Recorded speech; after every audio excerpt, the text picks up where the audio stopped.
Okay, I'm finally live. Good morning, Jody.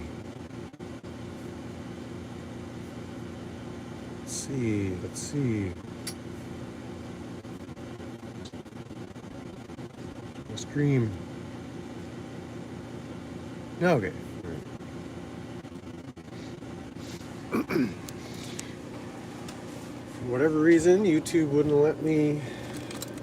Oh my. The phone is not letting me stream in vertical mode.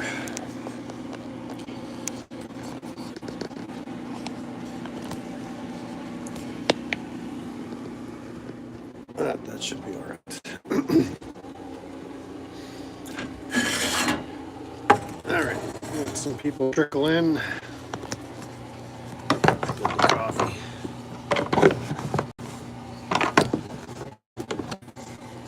It's a good spot for you.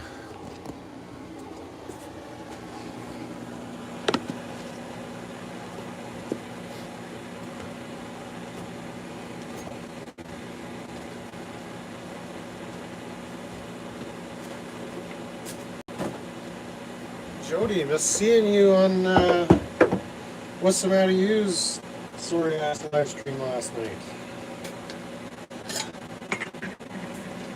Good morning, Dad. Dad was in there stirring it up.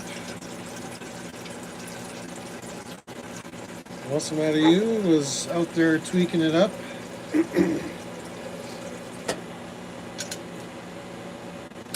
Storming the streets of Portland.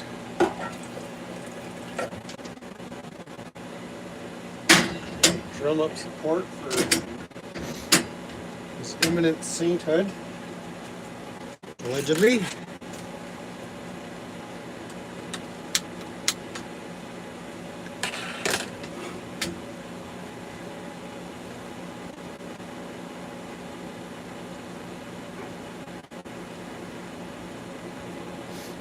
It's all good.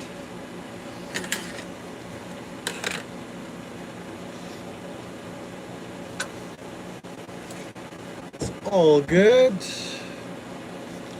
Pretty manic. Considering I couldn't understand a single thing he was trying to express. Yeah, it was a little on the manic side. So that's a good way of putting it. That captures the essence of what we saw. Yeah. Those who missed it.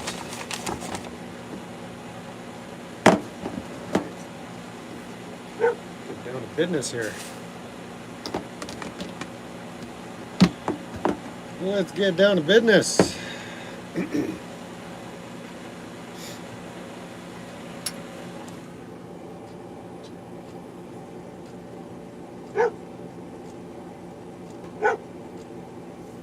Make sure we're actually still alive here. Yeah, I hear a dog barking.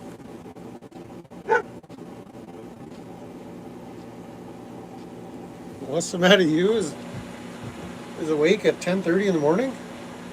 Amazing, as Jesse Lee Peterson would say. Amazing. So how that campaign for sainthood coming? There we go.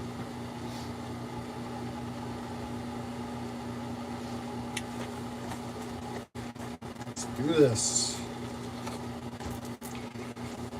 Let's do this. We're gonna go have a look at the old trucky poo outside.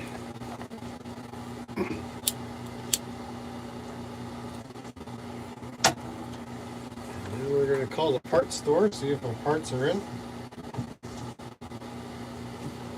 Maybe we'll go for a little walk.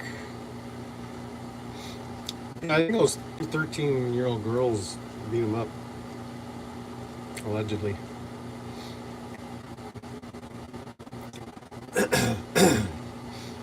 Oh yeah, I should have put that in the title. There's going to be Tweaking, Crashout, and Smoke.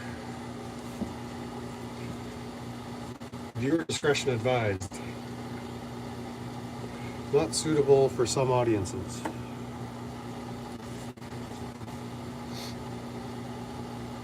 Oh, I gotta get my cup. Wait, yeah.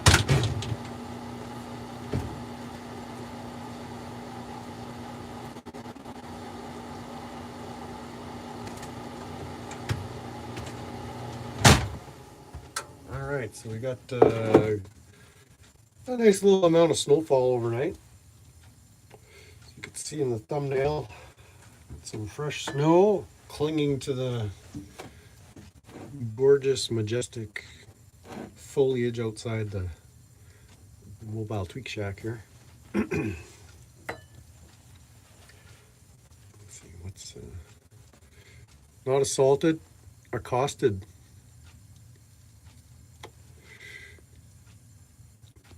Piggers sniffed you out, eh? It's like they were searching for trouble. Every time he lights up, I do a bong since he started to chain smoke. All right, well, marijuana is not lethal drugs, so if you lose consciousness, that just means you're a lightweight, I guess. Unless you're ODing. And darn piggers. Hassling the old Saint what's the matter you? Did you tell them you were a saint? Or that you're actively seeking sainthood? I think that would be your first defense. I mean, after you show them your trifold, I guess, you would be that paranoid of the sidewalk without some past experience. Yeah, that was pretty tweaky, buddy. You did not disappoint.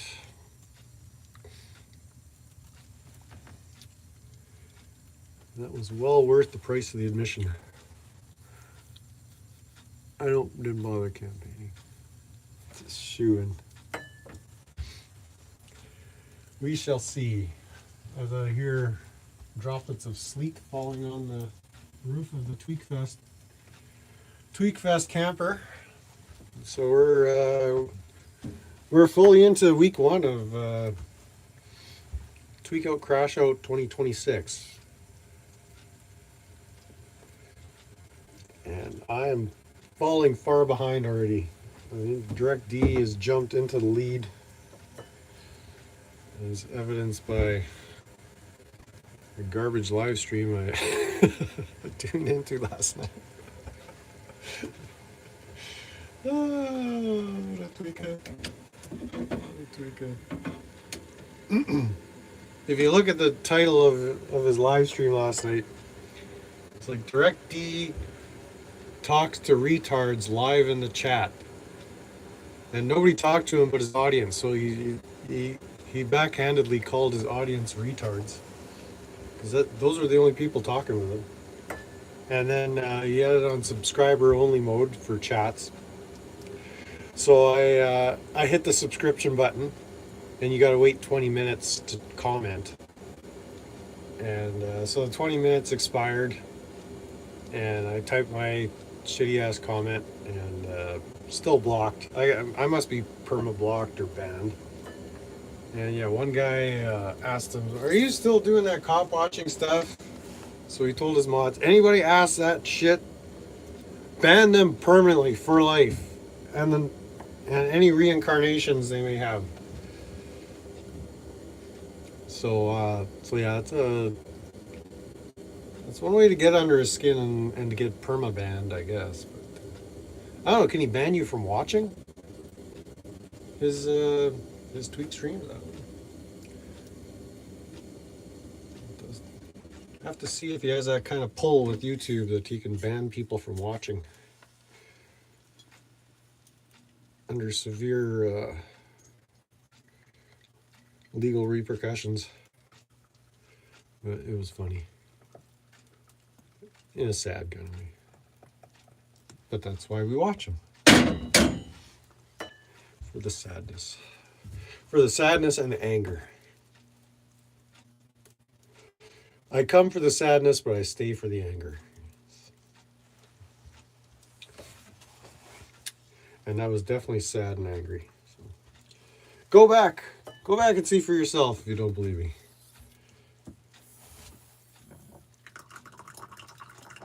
We got a glimpse into his weird dietary, culinary tastes. Involved hot dogs, Spam, and lots of scrambled eggs for whatever reason. And cheese, so, and cookies. So I'm not opposed to any of those items per se, but it's a weird cat. Weird cat. He kind of eats like a raccoon. Kind of got the dietary taste of a raccoon.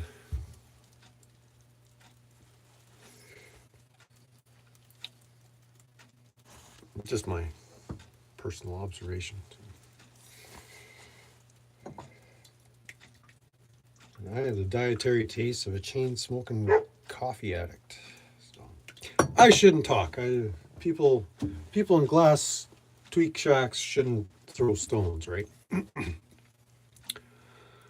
Another hit off the bong. Well, I'm still working on the same cigarettes. You don't have to. You don't have to like pay it forward and work ahead. You know, there's no extra credit. 75% is enough. Let's see. I got the chat up here. Let's see what kind of riffraff is rolled in. Oh yeah. Good afternoon. What's tweaking? 3 home invasions in a week? Dang, I got shot in the ribs by my own roommate standing out there with home invaders. I refuse to let in the house. That's a good way to end up. Yeah. Yuli? What's the matter with you? Yeah, very, very colorful experience of reality.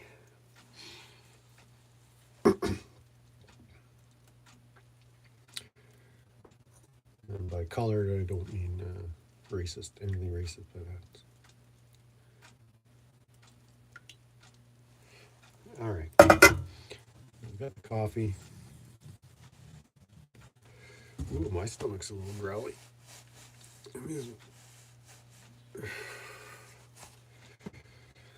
So yeah, La Rata. La Rata. Yeah, it seemed like they were taking a victory lap.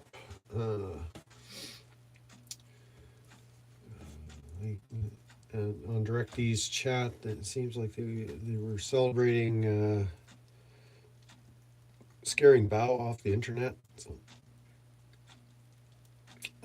I think direct delusion is a good encapsulation of everything he says, does, and all his audience say and do there. Whatever. We're gonna fix some Fords today, or fix a Ford. That's why you tuned in. That's why you're here. It's all about to see a tweaker struggle with his beloved truck. What would you like there, beloved dog? So yeah, we got just a couple of comments there. I'm sure they were amazing comments. But yeah, so we got about this much snow since last night. All that snow is gonna come falling down on my head if I'm standing under it at some point. So I swept off the truck.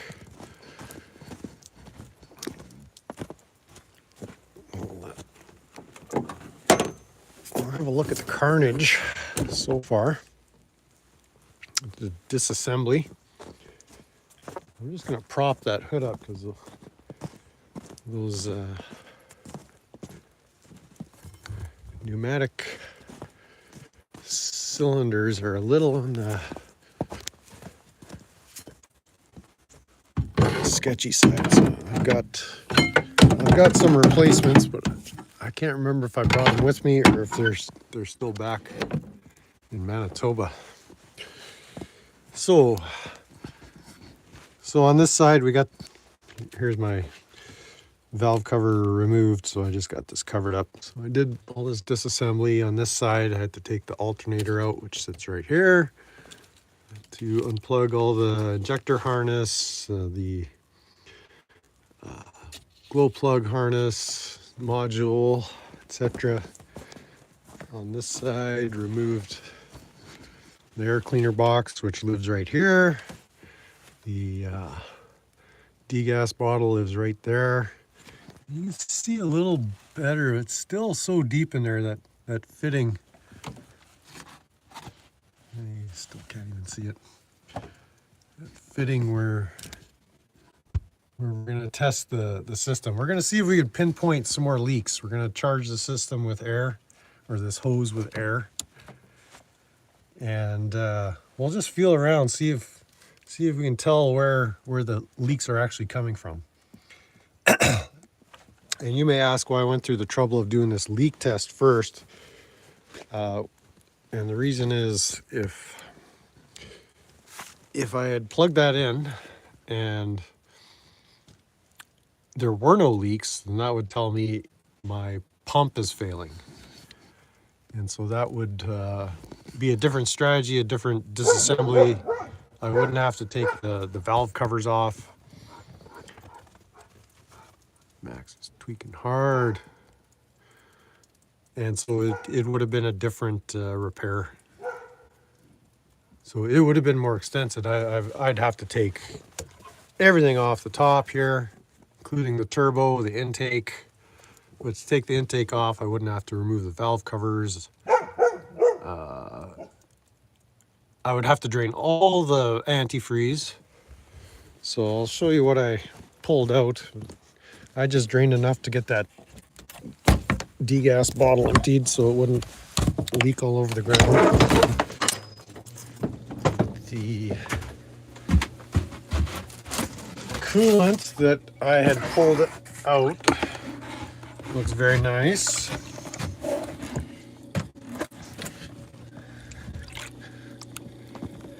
So I had just put new coolant in the last time I rebuilt it, so very clean, very good looking. I didn't test it or anything, but I only pulled out a liter or two. Maybe a quart or two for you people using the outmoded English units. Still don't understand that way. You went through all that trouble of declaring independence from England and still use their archaic units. So we're just going to put this back up here. Just going to put it back up there. So let's see what the Tweakout is saying here.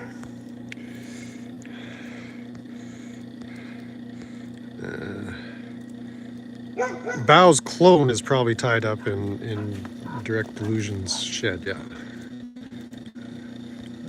Welcome in, RP. Looks like no, this is actually a lot of fun.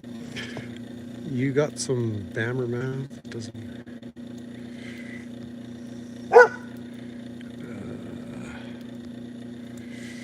aren't you the one who had the property? See, so it was on the foot. Yeah, that's our buddy Prophet, yeah. Someone was arguing with me that it was Craig Henry. Craig Henry had a similar deal going on in Indiana. I don't know if he had the property or he was arguing that the city was doing some shady stuff with some property that they knew was uninhabitable, and they were like, it was a corruption thing. So. But I haven't followed Craig Henry's progress or know what he's doing. Yeah, that new development near your place, that's a shit show. But anyway, yeah, I'll just kind of show you too my process as I disassemble everything, or I'll show you what parts I got. So I just pile it in the front of the truck here. So there's the air filter and core. There's my degas bottle. Here's the inside of the valve cover, so it's very nice and clean. So as you can see in the shot I showed you before, there's not a lot of sludge I'm dealing with. Here's the fuel injection control module. So this is what fires the cylinders. I think this is what has the tuning programmed in it, and this is a rebuilt. This is made by Alliant Power, so this isn't a Ford. It's probably a Ford factory case, and maybe the guts are inside, but this has been remanufactured. And this is the harness that it sits upon. Basically sits on top of the valve cover, or somehow here. And this guy sits in here, and then gets all torqued down. So that's all from the driver's side. And then the stuff I removed on the passenger side, I put on the passenger floor. So we've got some of the turbo tubes, and this valve cover. Again, looks beautiful inside. The gaskets are reusable. That's Ford service bulletin itself. Like you don't have to get new valve cover gaskets. You just reuse them. This is the glow plug module, and really it looks like a complicated mess, but it only goes back together one way. Like you can't hook it up wrong. Like here's my FICM or fuel injector control module harnesses. Like you can't get them backwards. It's like they only go in one orientation. So it's pretty easy actually. And once you've done it a time or two, it gets faster. When it's that cold, when it's as hot as it is where you are, that's when I get lazy as fuck. Here's what I love about these Super Duties. Ford engineers or somebody at Ford came up with the idea of leaving this nice pan at the front. Great for holding parts. So these are all the valve cover bolts, and they got these rubber isolators. And these are the clips that hold the injector electrical connectors. So it's a nice handy place to keep everything as you're working on it on the truck. So otherwise I'd have to get little tubs and pans and make sure nothing gets lost. But this is a good place to hold stuff. So anyways, we're gonna turn on the compressor. See if we can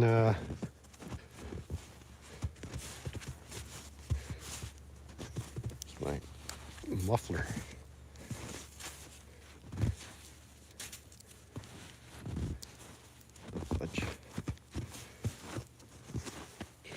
What's going here? It is.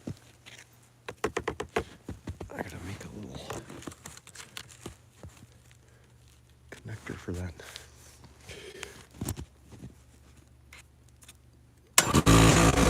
So let that charge up for a second.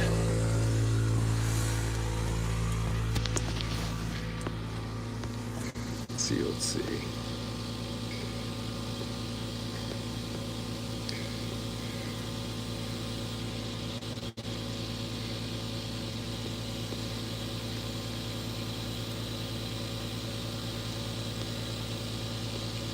Yeah, so you've got some of the details about Craig Henry's situation. I just knew the city was hassling him over something that was fairly redonkulous. Okay, so I hear some air leaking.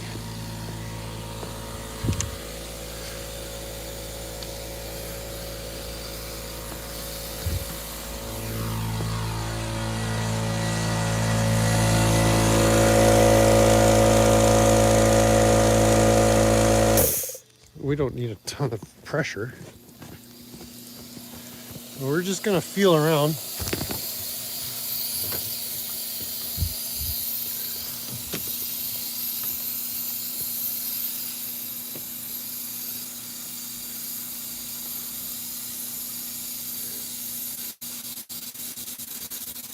Around all the injectors. Okay, so I'm suspecting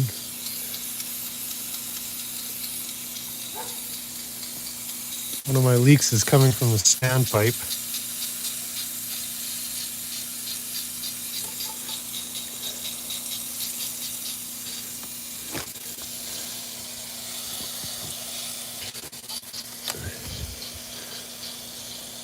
Which is connects to the end of this tube here. So this has got the straight fuel rail, which is actually filled with engine oil, not fuel. So all these rubber, or every connection has some seals in it. So we are going to reseal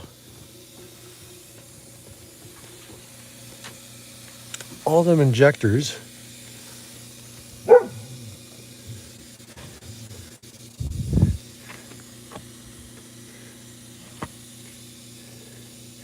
And then inspect the steel seals on the standpipes. But it almost sounds like there's that snap connect fitting underneath the intake, which that's going to be a big job to replace. It sounds like the leak is coming more from the middle, and that's underneath the oil pump itself. Let's charge that up again, see what we can hear.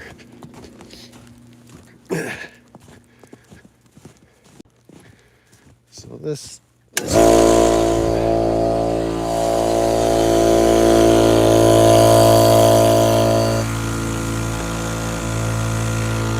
job may have just got that much more complicated.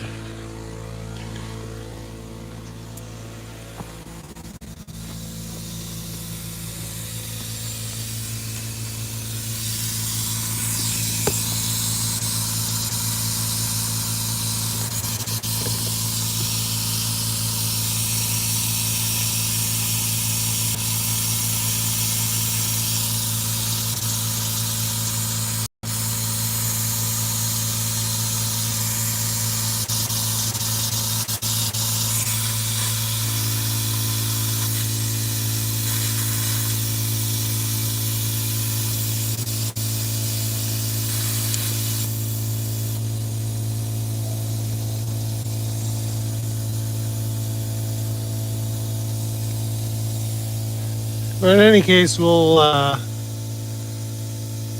be removing this fitting, which I can't remember if this needs a special tool or if this just pulls off.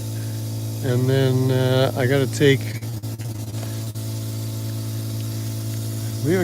the end of this hose off, or this line, to get to my standpipes.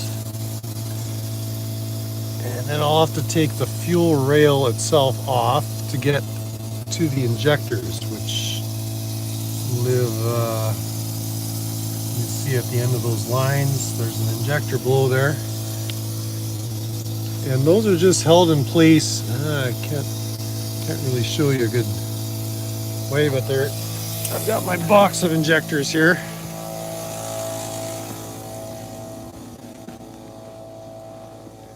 Had my box of injectors, yeah. So the injector goes in its little house there.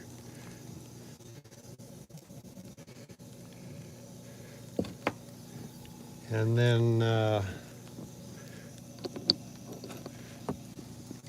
basically this clip fits in this channel somehow, locks in, and you just tighten down that Torx, and that keeps it clamped in. So very easy removal and installation.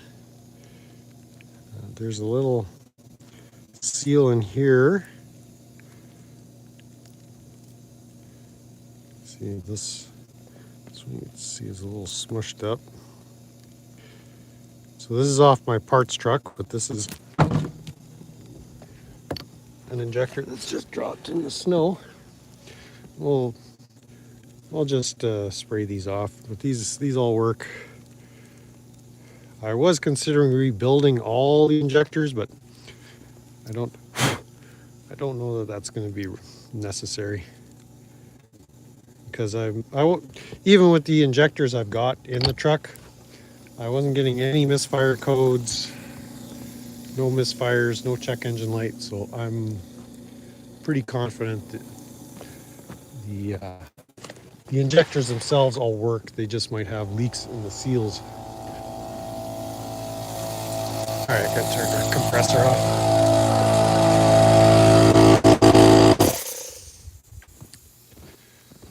So yeah, there's nothing definitive that I can tell at this point. So I'll go confirm that my parts are actually ready, that they've been brought to the part shop. Then maybe we'll go for a little walk later on.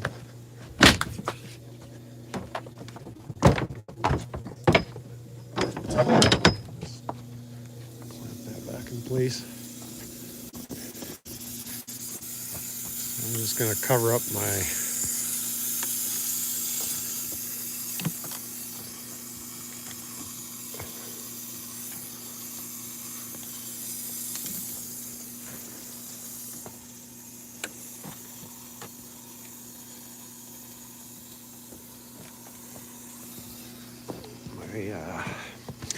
these aren't even the valve. This is not even the valve train here. This is, I think this aluminum manifold is called the riser or the valve carriage. You can see the rockers there, but there's not a lot of oil that gets splashed around up here at the top end.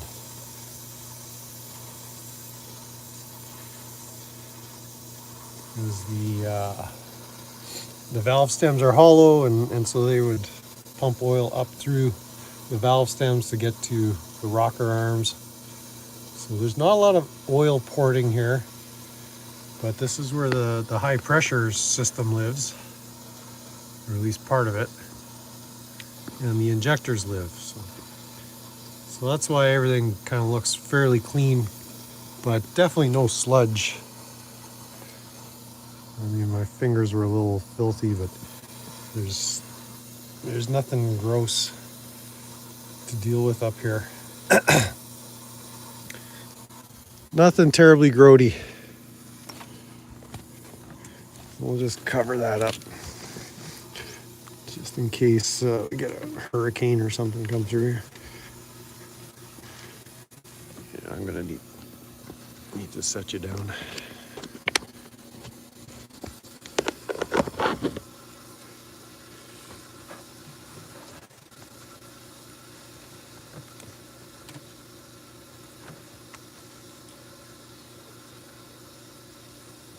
And so we'll leave that air fitting in place.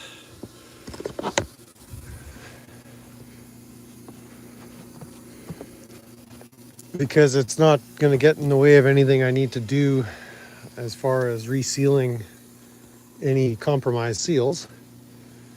And so that once I replace seals, I can charge the system up again, see if the leaks still persist.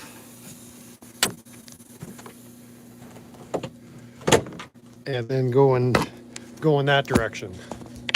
So everything I need to do with what I just showed you, that's going to get closed up anyway if I have to proceed to the next step and find a leak, like I say, at that snap to connect fitting at the oil pump housing itself, or underneath the housing, connected to the high pressure pump, diesel injection pump. But dang, it's almost time for a smoke.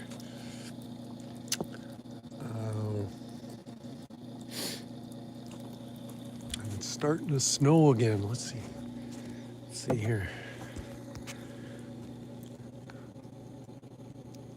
Yeah, you can. How's that for us? How's that for some cinematography? Let's go stand in the middle of the winter wonderland and watch it snow.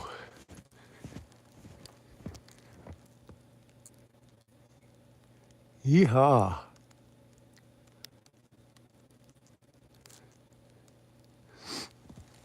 Some of you folks, you don't even know what snow is.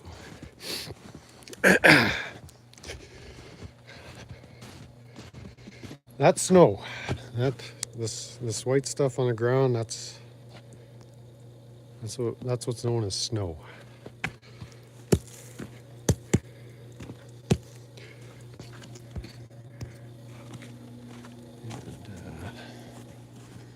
Next, I'm gonna show you what we mean by smoke. If it's gonna snow all day like this, I'm just gonna leave that parts pick up until Monday. We're actually forecast to get a few more inches in the next few days, which is not ideal for what I'm trying to do.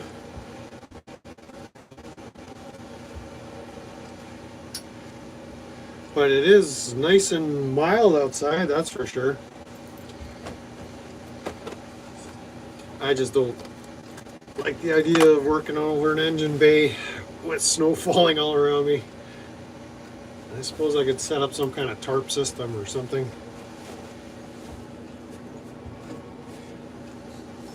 But I don't really have tarps with me. Alright. A little chilly on the hands.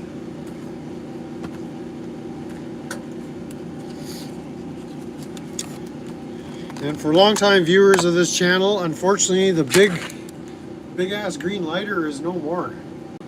That thing cracked so easily. I don't know, I just looked at it and it just cracked in the side of the case. And so that thing is in the garbage. We'll use this. It's fancy. This lights candles, cigarettes, and other things too. Very handy. So let's see what's going on with the crash out in the chats here. Who's crashing out hardest?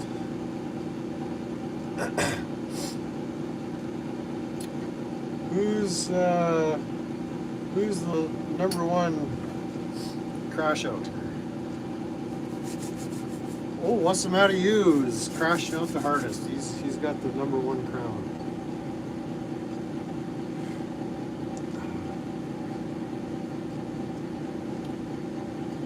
Let's get on all messages. Everyone's live.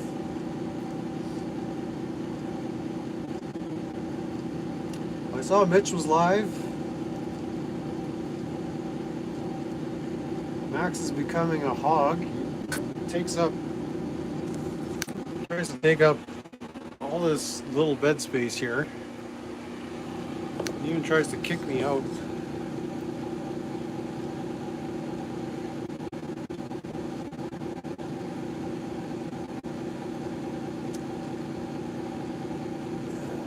Who else is live? Who else do we need to watch? Tweakout.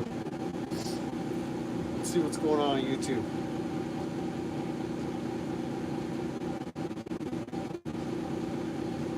What is happening on the YouTubes? We might have to start our own leech stream if I could set up my laptop.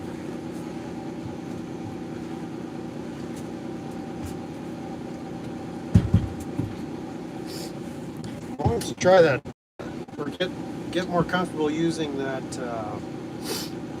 Restream software.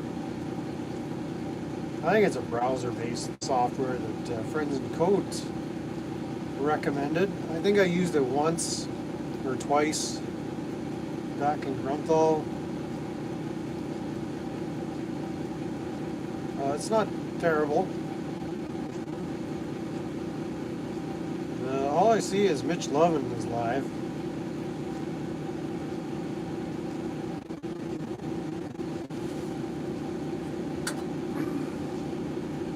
Let's see what Mitch is tweaking out hard here. Just a little gander. Give him a couple of minutes of our time.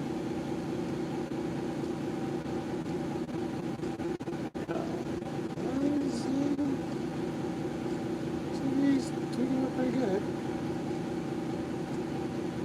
He doesn't disappoint.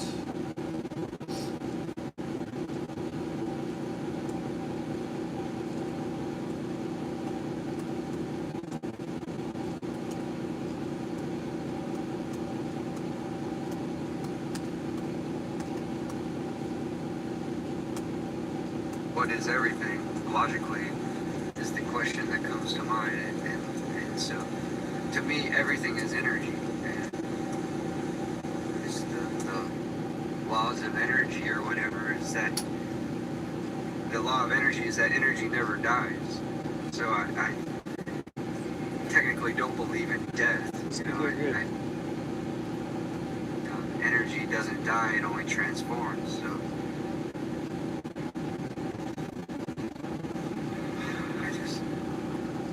Alright,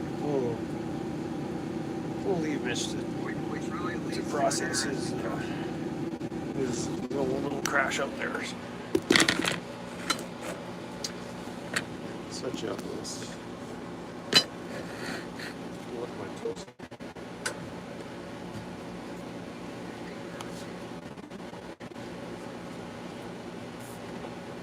Oh yeah, and getting back to that truck repair. I had done a scan of the PCU, powertrain control unit.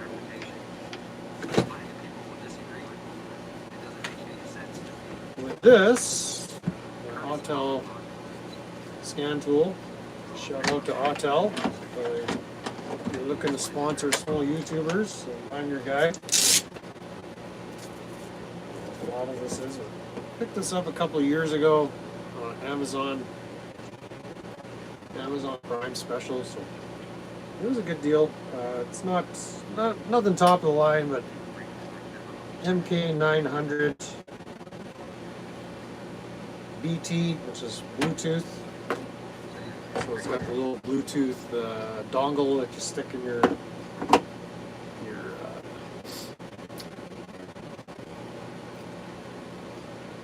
little plug there under the dash. It's very handy. So with this, I confirmed that the injector control pressure valve wasn't achieving enough PSIs.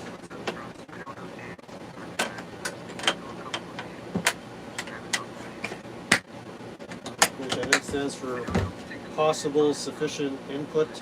I'm not sure what that stands for. And so yeah, the oil pressure for the injectors was too low, which I knew all along, but that just confirmed it. And yeah, it's been a pretty handy tool. I don't use it a lot. I don't do a ton of diagnostics, or I haven't been doing a ton of diagnostics since I last worked at the repair shop back in Manitoba. So, but this is a good tool. It'll last me a good long time. And it's got bidirectional controls, so you can perform some functionality in different tests on pretty much all makes and models, domestic and imports. So just kind of an essential tool I have, and the price point 2 years ago or whatever it was I got it was a little too hard to pass up. So it was a couple $100 off during Amazon Prime days. So that's a handy little thing. So highly recommend if you're into any automotive diagnostics. It's kind of an essential. Like you can't just say, oh, it needs a tune-up and change the spark plugs and think you're on your way. There's so much communication that the computer does with all the modules. You can spot open circuits in your wiring with that tool, but it's only as smart as what the computer is telling it, so you have to diagnose what the problem actually is. An open circuit could mean a motor is blown, it could mean a wire is gone, you could have an open ground, you could have, there's all kinds of possibilities. You still have to do the work to find the problem. It's not a fix-it guide, but it tells you what the computer is seeing, and then you have to understand what the computer wants and give the computer what it wants. So I find that diagnostic kind of service pretty intriguing, in that it's just like figuring out a puzzle.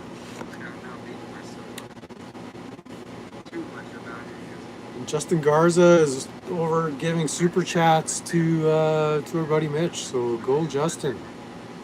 Come on over here and drop some super chats.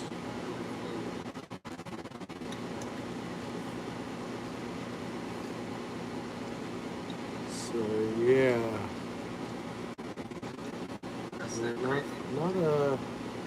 not a particularly exciting Saturday morning, including on this stream. Smoking and drinking coffee like we always do.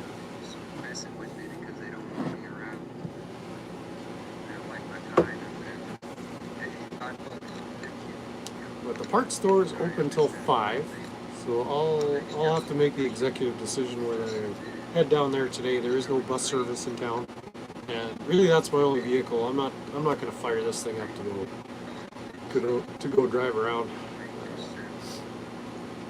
Somebody give Dad a glass of water or something. Just let us know if you're hallucinating. Maybe the cure for dizziness, I think, is to send a super chat.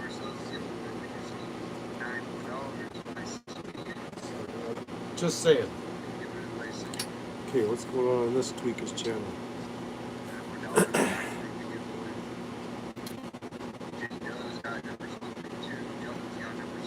Yeah, I'm probably warmer for Max than he is for me.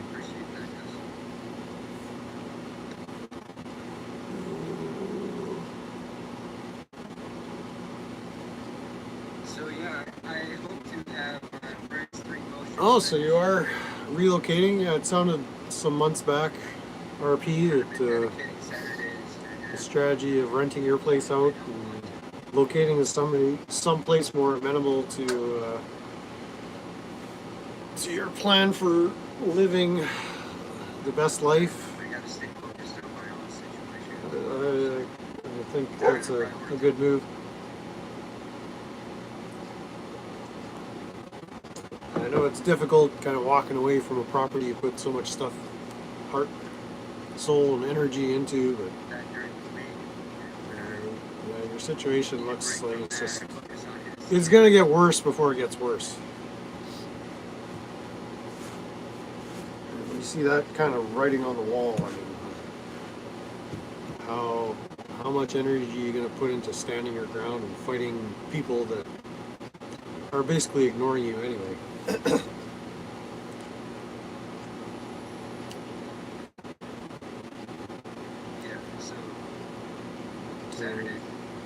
That's about it. I don't have too much of a crash out other than it's snowing again, but mild temperatures. Mild temperatures, quite pleasant to be here versus back in Manitoba. I would not be walking around the way I did outside today back home in Manitoba, that was they got some vicious temperatures happening out there. So what's the matter? You have to go to Reluctant Prophet's channel, check out the whole saga. It's just kind of how would you describe it? It wouldn't be problematic. It would actually. They're doing what they're doing because they can. I guess. And then doubling down that those are issues that can be raised. that in fact it is the prophet who's being the troublemaker.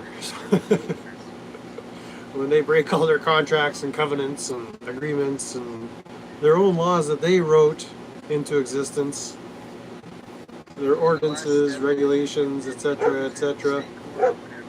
Now you're the bad guy for asking them to enforce it and abide by what they said they were going to do. So that's kind of just the way they roll.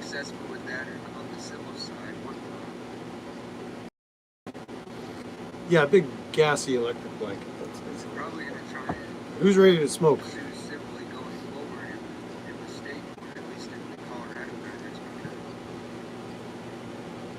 Because I don't have much more for you guys this morning.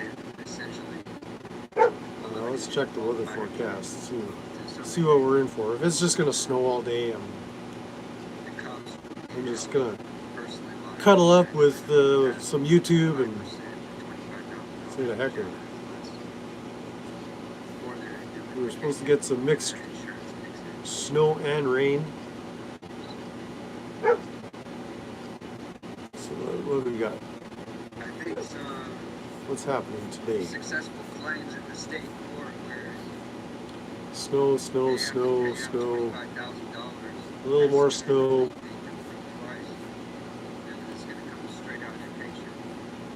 Let's check the weather radar. Oh yeah, there's a big pile of snow.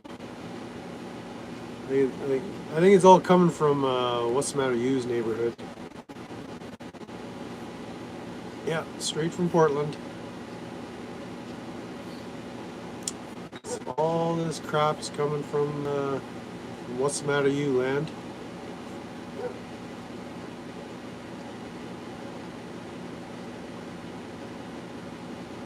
So yeah, we get rain and snow for pretty much the rest of the afternoon. I'll have those three. Today, by the end of today, I'll have those three. So we'll pick up with the repairs on Monday, I think. And with my injectors, I think I'll probably work on them one at a time. I'll remove one, reseal it, reinstall it. Just, I guess I could pull it out once, but I was thinking I'll just do it one at a time.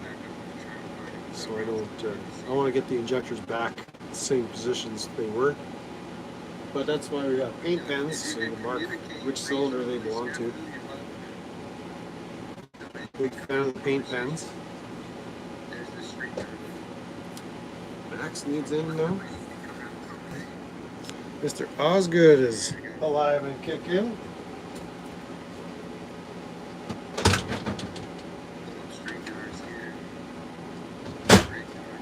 Oh yeah, I gotta show you guys this. This is super cool. You thought you saw some big fakes before.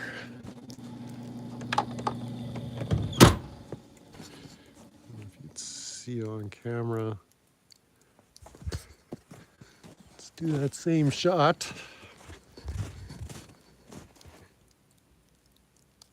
Now them some flakes. Yeah. There we go. All right. Yeah, pile up that snow on there. Jesus, that one there is hanging right over my trailer.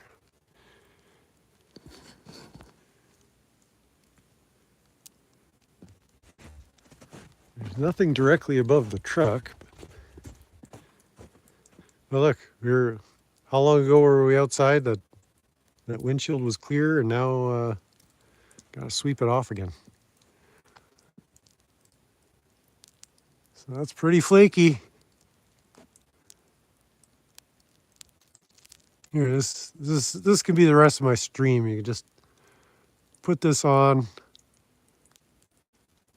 and fall asleep, taking a little nap, watching snowflakes fall on your head. Doesn't that sound like fun? While I drink coffee and troll Mitch in his chat. Yeah, I think all governments are corrupt. So, I mean, He's a good kid. He's just a tweaker, that's all. they run amok because we fail to take responsibility. So, I mean, Let's see. You got my as long as you don't propane problem identify figured as a out? subject All right. of Donald I think I Trump might or have subject a to loose or a leaky fitting where the corrupt government. Or, you know, it's no the different propane than line police, goes into you know, the heat exchanger. There's a pilot flame. There's going another in and little supplementary I flame feel that like the probably Catholic shouldn't be there. Church So is I think we got a little bit of propane leak, so I'll quite torque that evil down. place. You know, it's rather evil there.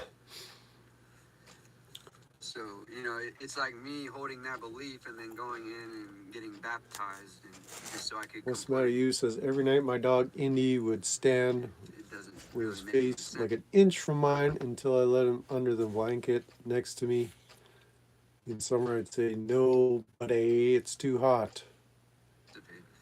So, So you have no boundaries whatsoever. I don't think we're 20 gonna minutes save the later, world. sure I as think shit, what I we get can waken do up as is he struggled to get out from being too hot. And the methane that's being produced, he'd become be more trapped aware of with the what's blanket actually under his happening, paws, half the bed. and we can essentially better Now's position the time to ourselves and our scout for families to not hominin fall into tracks. the trap of Well, yeah, come on down. We controllers and do that together. That sounds like power-hungry a people or team whatever project. organizations. Just see if they're watching you. Whether you're talking about In the Australia, on a churches, cold government, night, you do the 3-dog night. as far as we know, government You always betcha. has been and always will be. The Yetis. As far as I can tell, I don't it's own any necessary Yetis evil, because that's very because I expensive don't want to camping be equipment. responsible for I think it's the whole possibly world. overrated too. The whole world, Uh, the whole world's population. Those are not my subjects, so I don't feel like I have No. a responsibility to everybody in the world. no ST. You know, just No be shit. the best version Yep. of me, so that way I'm not a burden on society. Well, yeah, we got to figure a way We can to contribute productively. get me back in DirectD's chats. So what is it? Just Yeah, that's my only real responsibility. dig up a sock account and start I don't letting him have it, or beg him for forgiveness. Like I don't even know how to go about it. Because be watching his source of crashouts therapy without for being able to comment in snappers, live snaps time, as he rages it's out. rather dull. freaks out for years on end. It's, Rather dull. you know, impossible to resolve any. So find any let's see. conflict resolution What's a with good that troll guy, account? you know, What's the it's matter, just- you two? Some people believe in order out of chaos or whatever, and that's just like their religion. So they want chaos. And they think it brings order. I think I'll just post as Jody Shillo. Who am I to say Should no? be fine. It's, I don't know. I'm getting off into the weeds a little bit. If you beg forgiveness, yeah, you don't want to show any weakness. So you kind of have to double, triple down on. I don't really get into the On, politics. I think they're You gotta stoke the fires of the always tweak. You give can't. pointed attention, like the flat earth or like religion. You can't try to temper those flames. It's just always gonna give You don't want to quench anything. You want to. You want the level of the crash out to intensify I think and that's just fine. No become this fighting inferno. person So has to, that's what we're waiting on. you know, it's- Yetis have superior ankles. I think they've got some you essentially take all some the power hinges in their feet too, in their bone structure in their feet. So skeletally, yes, much superior. justify things like I heard that on the internet. I don't put myself up too much about it because it's, you know, I I have inferior skeletal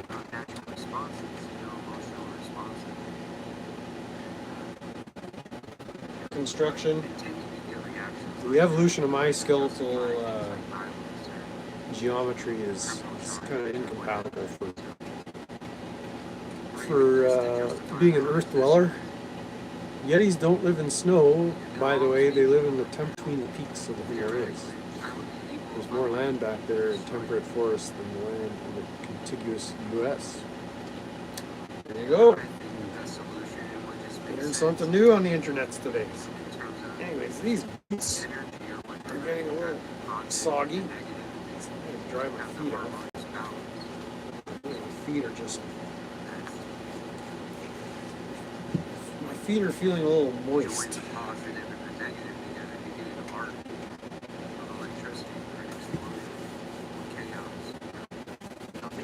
It's cold.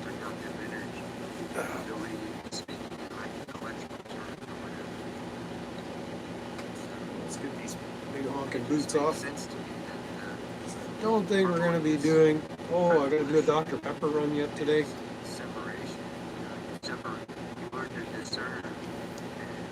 That's the top of my priorities.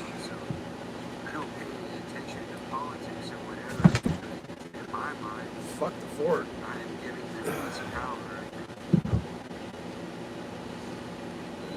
need my sody pop. I don't know how true this is, but I just presumably figure, Ecology revealed a 99% match with the DNA of the American big feet.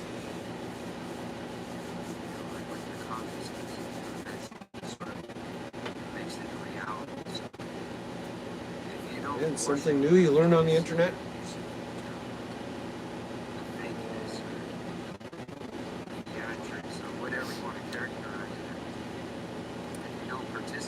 Mr. Osgood is talking portals now.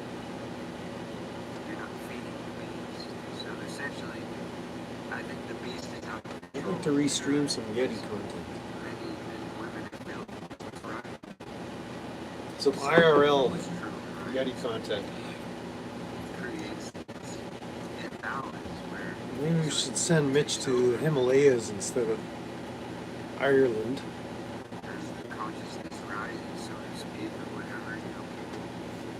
And he's got a panel open, so anybody wants to go harass a Tweakout.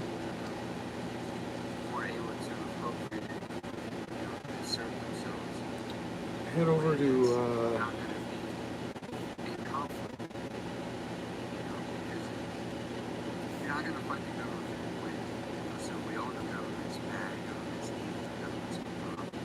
this stream. Oh, no. I don't want to post it on his stream. I want to post it on my stream.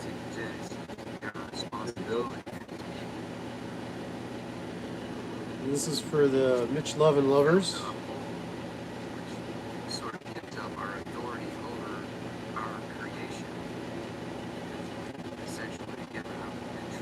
Keep feeding the neighbor's dog and it keeps coming back. Well, that's kind of inevitable.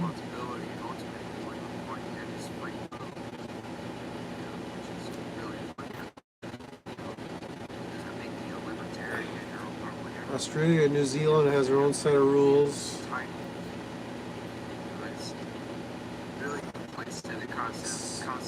Mitch Lovin triggers a like response in certain viewers. Okay.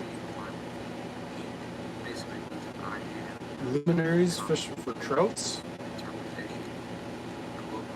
That's what I should be doing, is fishing. Walk on down to the pond or the lake. Do some fishing. Looks like some nice fishing over on the riverbank. Black lab named Cora. Well, tell Cora to go home. Cora, go home. That might not work, but it's worth a try. In cooperation with others, it's irrelevant. It's not. So there's some MK Ultra Either way, the point I was trying to make is that responses associated with Mitch Lovin as a trigger phrase. it's just our responsibility. Well, that's not good. I think my pilot light went out again. Along with the labels or whatever. Here, I'll show you guys what I'm talking about. Theatrics with the With politics. this Because POS. you know, kind of along the concept of the I am is if you add anything to I am, like you say I am good or I am bad or I am anything, you're taking away from the That meaning sneaky or the MK power Ultra or program. the truth of the I am. You know, so it's As kind long of as a you hard don't say concept what's the to matter, grasp use at trigger phrase, we're first, gonna be but once you fine. wrap your head around it, it makes a whole lot of sense. So if you just say I am, or more appropriately said is I will be whom I will be, meaning I don't accept these labels or whatever. I just am. Well, I am I'll what light the I am. pilot It again. is what it is. Make of it what you will. I'll show you what I'm seeing here. You know. But if I say I am great, then Probably should you know get that's some more essentially propane too. I'm kind taking of surprised away this little from tank the lasted me greatness this of long. I am, because I am on its own is the ultimate greatness, because it includes humility, it includes the honesty or authenticity And now it doesn't of happen. admitting Oh no, I can failures see it a little or bit. struggles, you know, so it includes the whole picture, the whole reality. So, So I just lit the pilot again. way to explain it. So that flame there is a pilot. Saying I love you when you're nice. I don't know if we're going to get the angle, but you can see an additional What I'm saying then, blue glow it's often glowing. I love you unconditionally. on the left a little bit. So I think that's a do I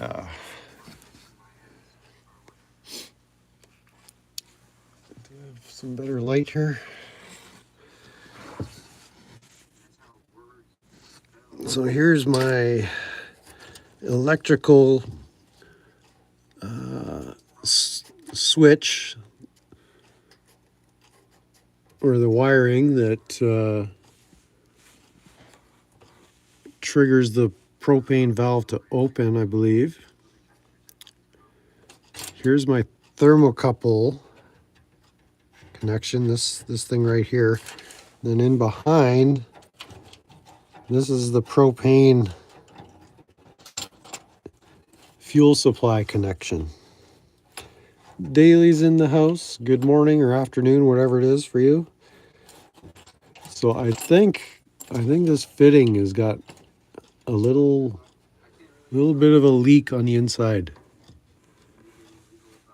Can't quite determine, so I probably should deal with that.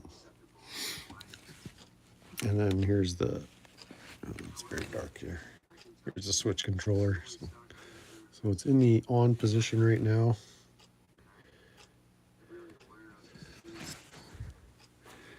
The pilot light still goes on, but it's that secondary little bit of flame in there that I think is the source of the problem. And then here's the window. So there's a piece of glass that fits over the port, the viewing port.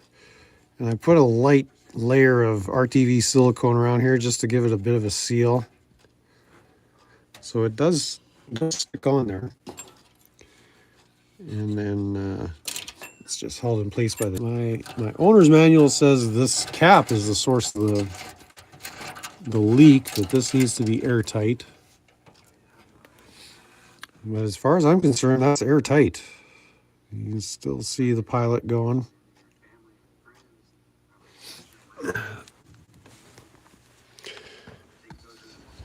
But after so many cycles of on off with the thermostat here, that pilot just tends to go out. So see, I can tell when the burner is going. You can see the blue flame. But then it'll just kind of randomly shut off. So some days it'll run all day. Other days it's only good for a cycle or two. So something I'll have to address. I'm not a plumbing and heating guy, but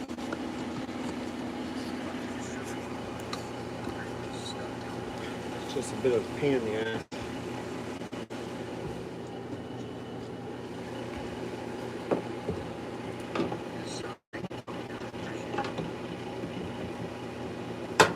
Yeah, if you're just joining us now, namely daily, we're just smoking cigarettes and drinking coffee.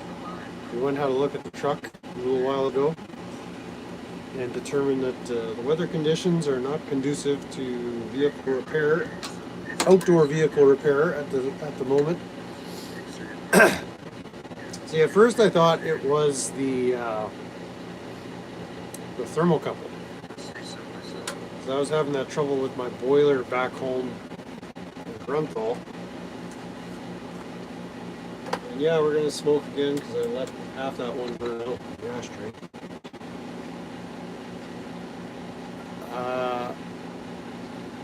Yeah, the wood stove concept was my original plan. But seeing as we're already in January... Okay, oh, there's the link to Mitch Lovin's channel. Apparently, for some viewers, saying that the term Mitch Lovin causes a response to hit the like button. So if that's you, and you're in a similar MK program, MK Ultra programming group, go ahead and hit that like. I'm sure in other viewers it might cause them to save and share this live stream, so you do you. I think it'll stable out. But yeah, the wood stove concept, the idea was to build a little accessory shed adjacent to the back door here. And one of my neighbors has done this, so that when I walked out this door, I would basically be walking into a little boot room, maybe 5 or 6 feet by 8 feet or so in this ground space here, and have an entrance at the front, and then a wood stove kind of at the back corner here. So that's still a possibility to do that. Because then I could more or less just leave this door open and get my heating mostly sourced from air just blowing in from the wood stove. And I like that idea, but I don't know if it's worth the expense and effort at this point. Seeing as we're mostly through winter, the forecast for the next couple of weeks seems to be fairly mild. One of my other neighbors seems convinced that we're going to be experiencing a severe cold snap, which is entirely possible. But if it hovers right around freezing, the cost of propane is $27 for a 20-pound tank. And if I go through maybe a tank and a half a week, that's not terrible. Then I need a wood shed and a source of wood. You know, here in the RV park, for whatever reason, well, they gave me the reason, but they want to cut down all the birch trees because they make such a mess in the fall time, dropping seeds and leaves, and so there's this campaign to deal with those white trees. It's a very racist DEI atmosphere here. The white trees have too much privilege, so so they want to eradicate the white trees. It's whatever.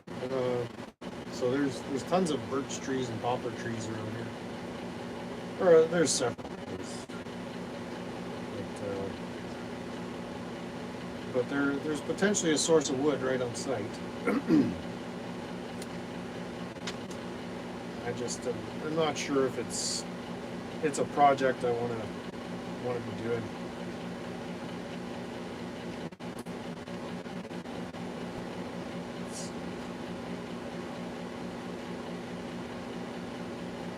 So we got a few of the usual suspects in Mitch's stream. Tag is Scallion over there. What's the matter? You is putting his 2 cents worth in. I don't know if Mitch has got anything to actually say. He kind of does those 10-hour live streams where it just keeps going on and on and on and on. It's a bit of a tweak up, but it has its moments. But yeah, I saw Daly said their mama's furnace was doing the same thing.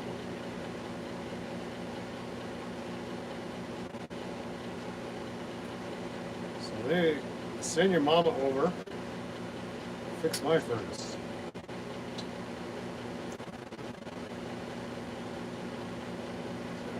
Hatchet, axes, saws, we got all that. I know you are good at building sheds, so I could always hire you to come on up here and do the shed thing. But yours are more for tweaking rather than wood sheds. I would just assume you could build a wood shed if you could build a proper tweak shack, then you did.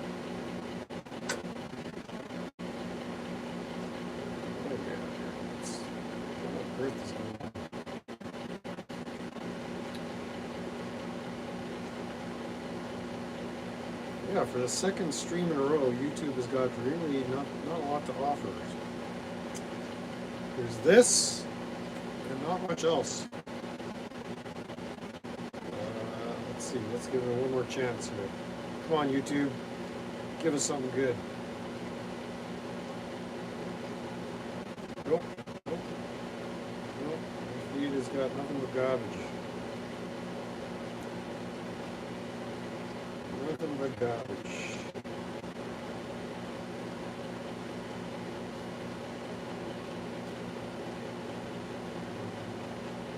So that's a shame.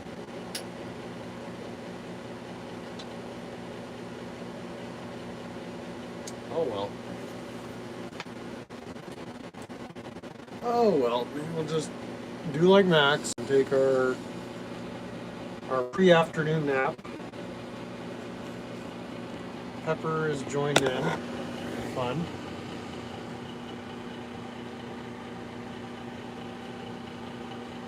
Say something witty to the folks in YouTube land. Peppa? He doesn't care. That's lame as fuck.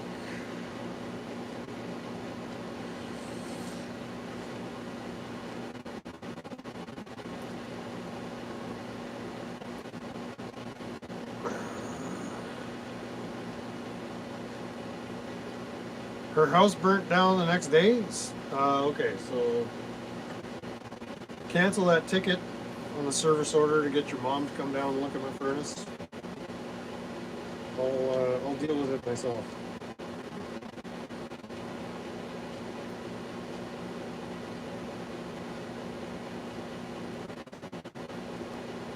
Hopefully there was some good insurance involved. It's a little scary.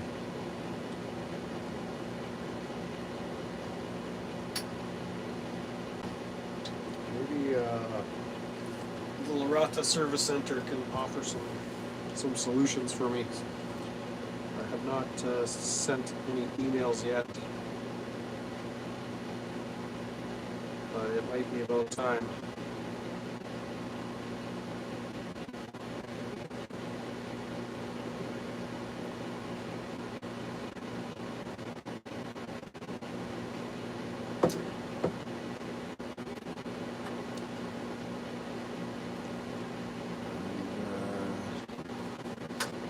So DirectD, I don't expect a live stream from him today because he just kept going on and on, hour after hour after hour after he said he was shutting his stream down and he kept saying nothing.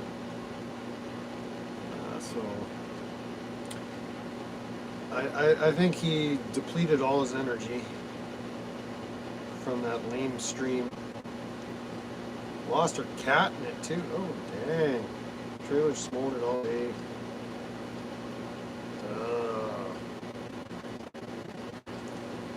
Dang.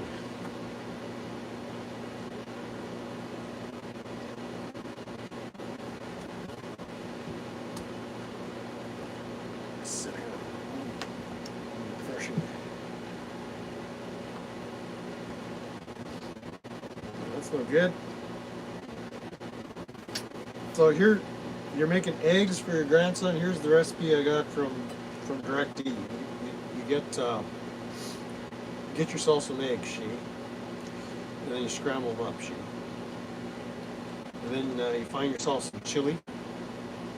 And it's very important you get the correct proportion of chili to egg.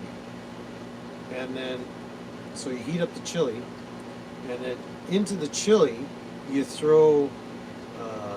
You get a bag of the pork rinds you get at the store, those snacks.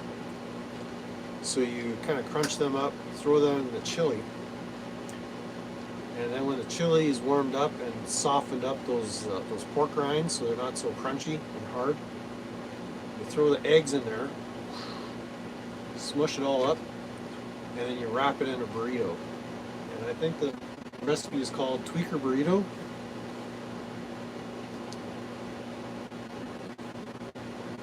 So that's one you could try. Another family tradition recipe passed down through the rough line was scrambled eggs with hot dogs all chopped up and cheese. And if you're hard up for hot dogs, you could always swap out Spam. So this is basically turned into a culinary channel over at DirectD. Cooking for Tweakas. Very engaging. Basically, yeah, said he was going to sit in the corner and vote because yeah, late last night. I mean, we ended my stream later than I normally go. It was like after 10 p.m. my time. So I was trying to get some chats in, some witty chats, some troll-worthy chats into the DirectD stream, and he just wasn't having it. I'm blocked. I don't know if it was by the man himself or one of his evil mods. I could not communicate with His Highness, His lowness, Pope Ruff, the Pope of YouTube, and so at some point he blathered on about how hungry he was, so he started wolfing down these cookies, and how he needed to get something good to eat. And he's like, fuck it, I'm just going to bed. So I got no energy. And I don't sleep good. And I'm just dreaming of scrambled eggs with chili and pork rinds wrapped up in a burrito. And at that point I thought, this is getting pretty tweaky. It sounded like, yeah, he wasn't up to doing any more live streams for the weekend because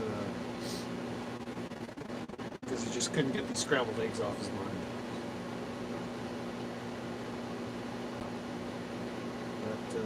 That there link was our old buddy Mitch.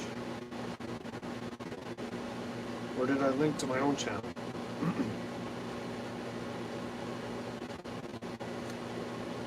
Yeah, Mitch is good at talking, how'd you call it? nonsense. Talking some nonsense. That's, what do you call this?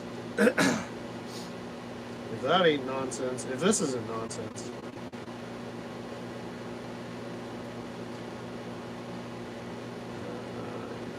Which's stream is called, it's titled it Pseudo-Legal Professional Pushing Paperwork. So there you go. Give you an indication of what that's all about. What's the matter you is dipping out? I have no idea.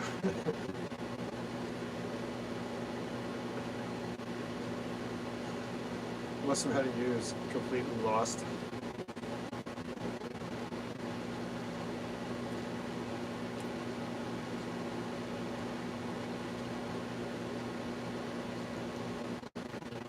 It seems like, does Rich have a new vehicle, or is that still his Nissan? I think he might have upgraded to some kind of van or something.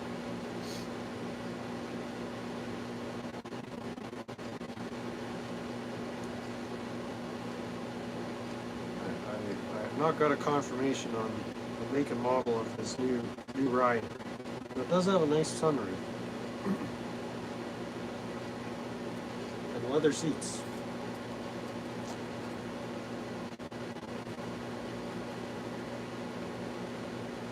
We'll leave Mitch alone for a bit.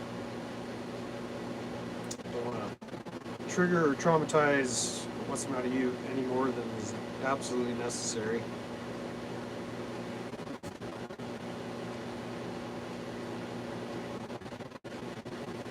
Eggs are good for your ankles. Right on. Eggs, nuts, and berries. And you too could be as genetically superior as a Bigfoot. I used to eat a lot of eggs back on the farm, but I haven't had fresh eggs. I haven't cooked up eggs for myself in quite a while. I think I just needed a break. Eggs are good nutrition source. It's like a complete food. Everything you need, if you're getting the right eggs, I guess. So I remember Joel Salatin did a side-by-side comparison. He got some store-bought eggs, some factory eggs, caged hens, and compared them with his naturally raised eggs, and the nutrition profiles were just like orders of magnitude difference in the different nutrients that were contained. Like both eggs had all the nutrients, but the factory farm eggs had minuscule amounts, whereas the naturally raised eggs were just off the charts, including like salmonella and bacteria counts. The factory eggs, that's the only place where the factory eggs had higher numbers, is that they were more contaminated with germs, if you will. And so it was quite telling. So he went and paid for the lab results to do the tests on both eggs, a blind test. I don't know if there was a control sample or what, but his eggs were head and shoulders superior to the stuff you buy at the store. I'm not opposed to store-bought eggs. If that's all you can get, that's what you can get. And some of those marketed organic and free-run packaged eggs, people used to think that the brown eggs were healthier. That's not the case. The brown eggs are dependent on the breed of the hen that lays them. So colored eggs aren't healthier. What you want to look at is the color of the yolk. If the yolk is nice and bright, dark yellow, almost orange, that shows you a good egg. If it's a pale, anemic looking yolk, kind of looks like piss, there's not much going on with that eggs.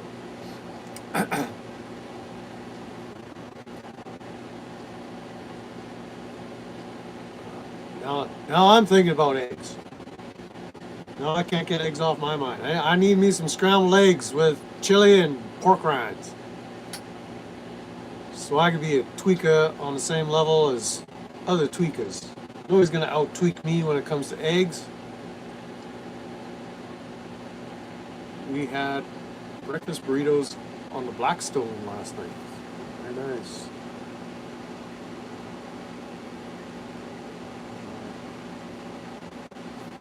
Darker the yolk, the richer the feed. Yeah, it comes down to feed and also the amount of fresh air and sunlight that animal is getting. Somehow there's a photo response. I'm not saying that animals photosynthesize nutrition, but my hens, all my chickens, they were free run. They were all over the place, spent lots of time eating worms and bugs and seeds and whatever they could find in the pasture.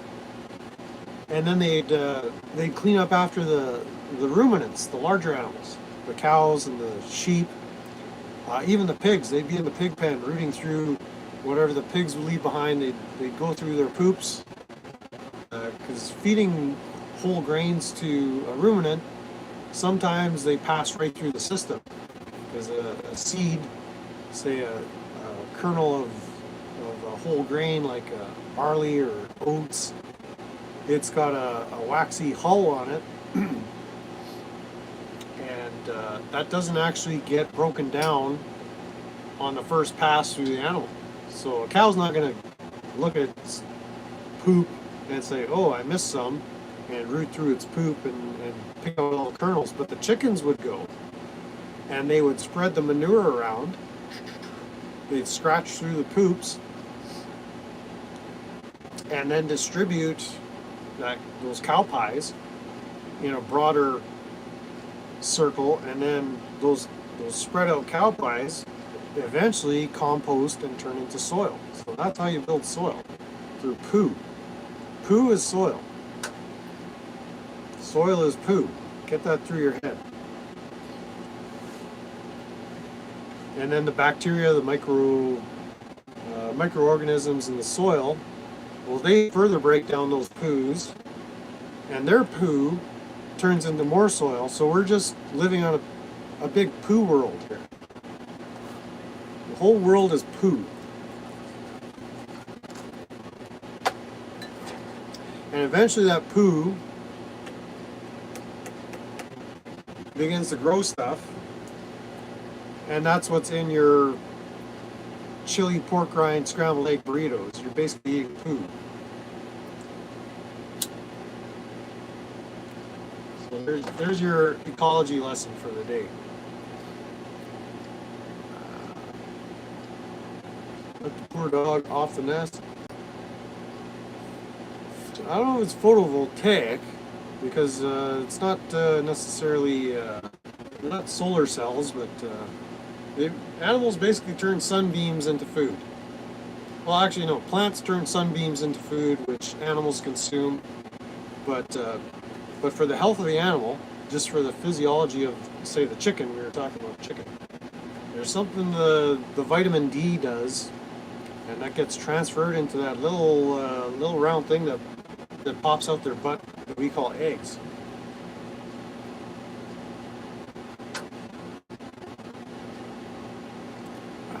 Bird fever is gone. Well, that's good. I've got dog fever and cat fever here.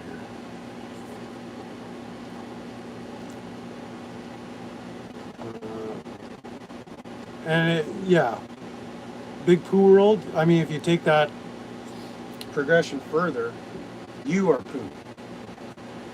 Because everything you consume basically comes from the soil.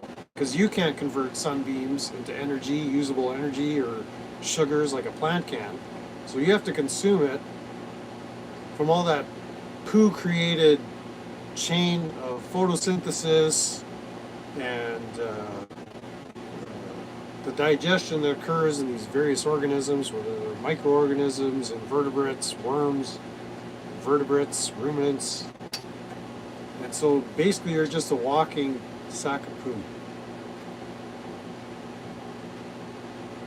So it's really quite humbling when you break it all down. You're just basically a container full of poo surrounded by this layer of skin.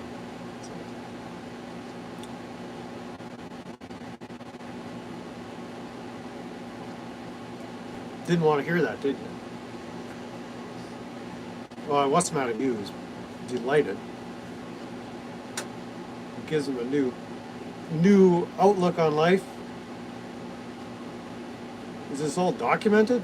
No, it's just reality. I mean, yeah, even the skin is poo. Your poo wrapped in a container of poo.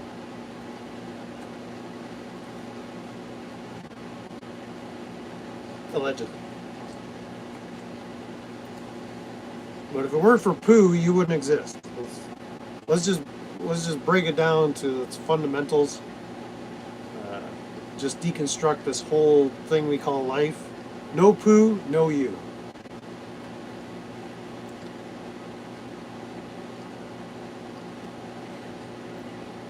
And now it's on the internet for everybody to see. So the truth finally comes out. When you call somebody a piece of shit, you're not actually degrading them or insulting them. You're just stating a fact. A basic fact of existence and reality.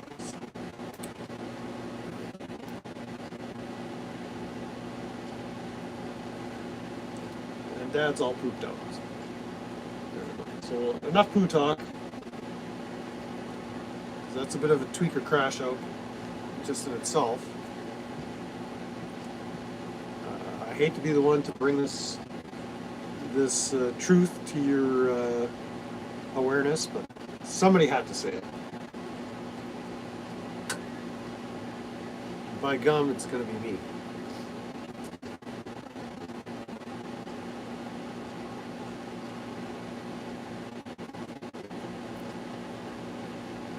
So whenever somebody calls you a POS, just turn and say, thanks. I needed that reminder. I appreciate it. I appreciate it. Same to you. Same, right back at you, brother. You're a POS too.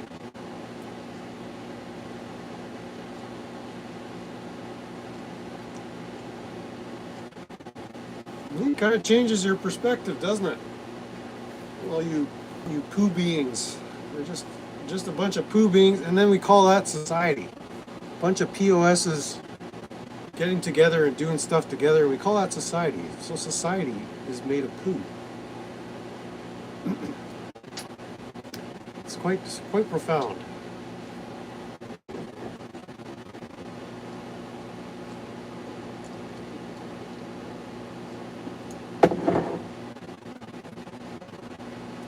So being the Pope of YouTube doesn't sound like such a high and mighty position now, does it?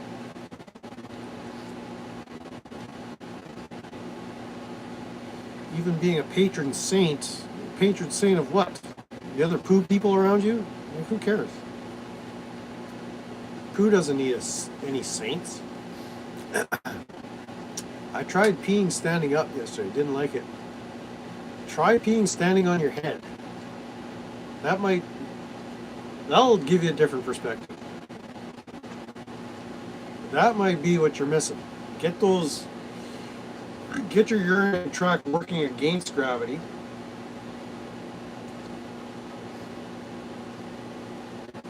And you might enjoy the results. And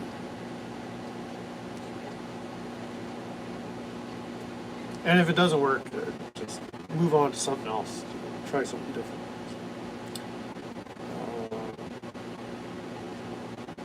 Saint of Rock. No, I'm talking about the true Pope of YouTube. So the one that eats tweaker burritos.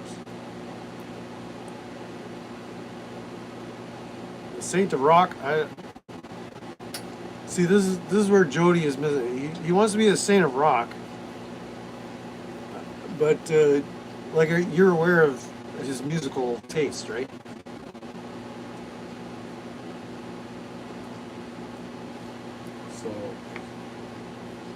So this is where Jody's missing it, and I think if I'd take Daly's position of just taking notes for now, because we've given everybody enough evidence to realize that what What's the Matter You is proposing is utter nonsense.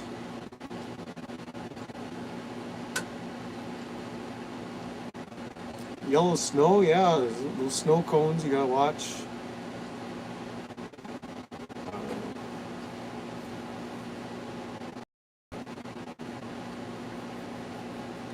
Speaking of poo,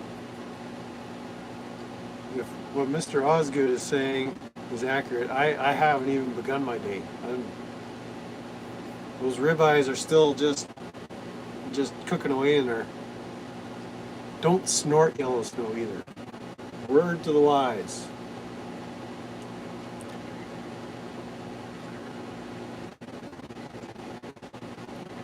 So yeah, it's quite clear to anybody who's paying attention that What's the Matter Here is on a fool's errand for this sequence.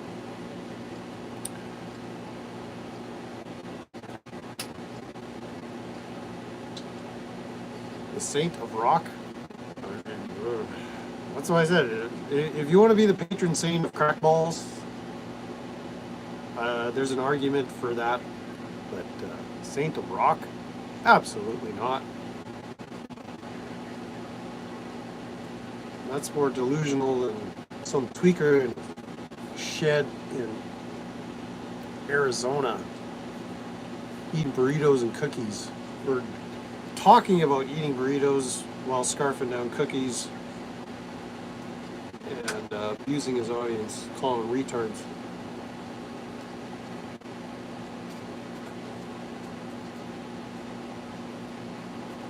But maybe we'll try it. Maybe we'll do a live cooking show where we make the tweaker burrito. How's that sound?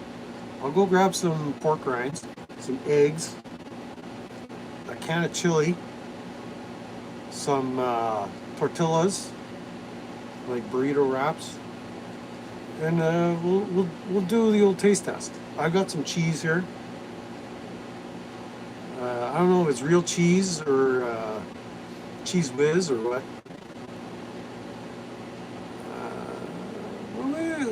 We have the technology to do that. We've got internet hookup. I've got pots and pans and a way to cook up tweaked burritos. Macaroni and cheese actually played a lot into the culinary stream from last night. So mac and cheese was part of it. I've got a couple of boxes of those. I've got a few bags of macaronis and spaghettis. I wouldn't do a homemade chili.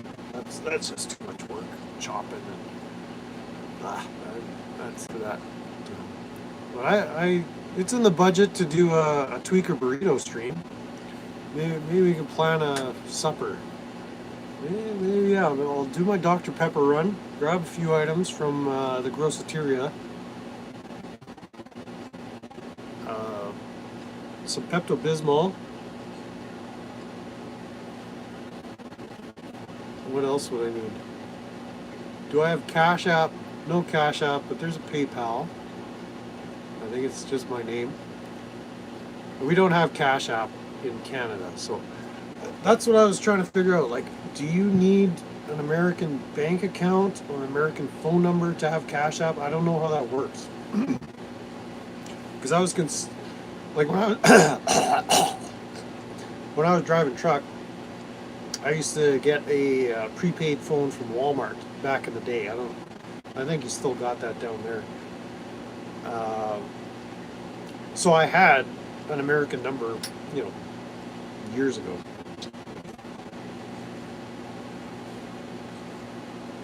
But I don't know how that Cash App system works. I don't know. It's just an app, right? Like what? I don't know why we don't have that in Canada, or why you can't uh, use that app across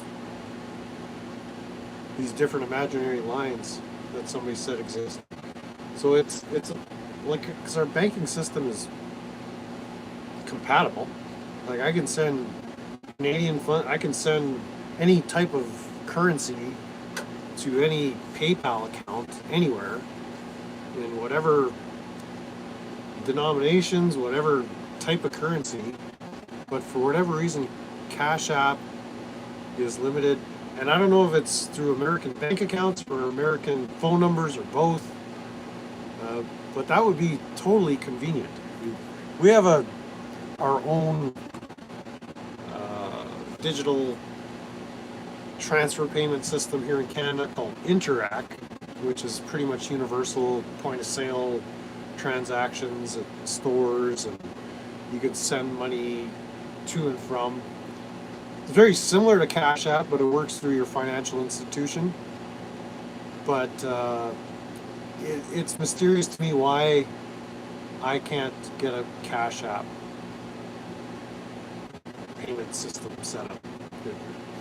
So I just, not that I've looked into it much, but it kind of, everything's digital anyway, everything's online. Whether, you can have a crypto wallet, you can have all these methods of payment, but Cash App seems to be limited to users within the United States only. So, because that seems like a very convenient way to do transactions versus PayPal can be cumbersome. Well, like everything, you gotta have your username and password and two-factor authentication where they send you a text or email to confirm it's actually you. And it's like, it's me. I just want to be able to deal with my monies, man. The pants are calling. Am I reading that right? The pants? Oh, yoga pants. All right. It sounds like a good Saturday afternoon project. Yoga, smoke-free yoga. It sounds horrible. Even Max is cringing. Mr. Osgood, I don't know. I think that sounds like a bad idea. But you know best. You do you. You do what works for you. I will not be having anything to do with smoke-free yoga. Gonna be driving. Still listening. Okay, I'm sorry to hear that. Yoga without ashtray, and as far as I'm concerned, no empathy for me. So you'll be doing it without my moral support. This is something you're doing on your own, of your own free will. While I will be trudging through the wintry wonderland of the Great White North, aka the 51st state, in search of Dr. Pepper and Tweakout burrito ingredients. That's my plan for the rest of the day. So I think it's a damn good plan. If I had yoga pants, I'd wear them to the groceteria, but unfortunately no yoga pants either. Because that would make for some good live stream content. Cooking in yoga pants while hiking to the... Oh, you already blew it. All right.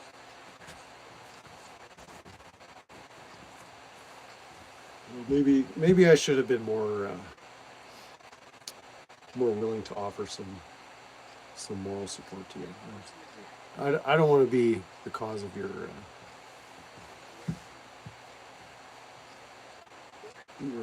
lifestyle decisions, but I don't want to be an influencer. I just want to be a tweaker in a RV with a dog and a cat, coffee and smokes. Which I could probably build another coffee. Yeah, I still have some ground here. Let's keep the party going. Let's make some more coffee. I jacked up my water supply this morning, so we got all that coffee to drink. See all that clear liquid? We're gonna, by the power of transformation and the power of poo, turn that into coffee. So let's get after it. Let's get busy, yo.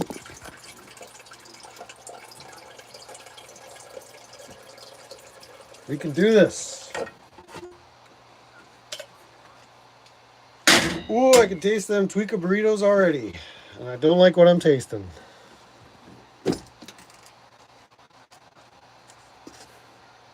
I am not looking forward to that. Oh, who knows? It might be the next big thing. Actually, what I wanted to do was chopped cheese sandwiches. I still got some ground beef, some ground grass-fed beef, and do the old chopped cheese. That's not as big in New York, from what I understand. The New York deli scene. It hasn't caught on up here in the 51st state yet. You say chopped cheese to somebody, they don't know what the heck you're talking about. But I'm all about the chopped cheese. Just a hamburger helper sandwich. Without the noodles. You just season up some ground beef, chop some onions into that, brown it up, saute them suckers. You can throw some peppers in there, throw some whatever, some eggplant. And then you grab a hoagie bun or sub sandwich bun, and as I guess you could do a fried bread, whatever, with your breaded substance. And then once your ground beef is ready, you throw some American cheese in there. It's got to be American cheese. Can't be cheddar or Gouda or mozzarella. It's got to be American cheese. Manufactured cheese. Which quite possibly is not sourced from poo. It could be sourced just strictly from the environment, I guess. Petroleum products and whatnot. But, you melt that American cheese into your ground beef skillet or whatever you got, whatever you're cooking it on, whether it's a rock or skillet or a pot or pan, whatever. And then you pile that cheesy, beefy creation onto your bun and just start going at it. The chopped cheese, folks. Look into it. It's a thing. It's a thing, and so that's another meal. Cooking with Tweaka's episode we can do.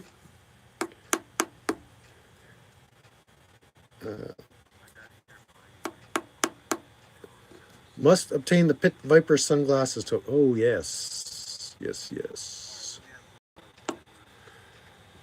Like, tell me you guys have had chopped cheese. Like, come on. I can't be up here in the 51st state doing all this heavy lifting. You guys all know about chopped cheese, right?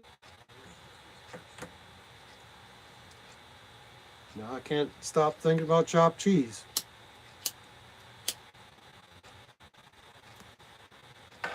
See, if I was a Tweaka, I'd throw some pork rinds and scrambled eggs in there too.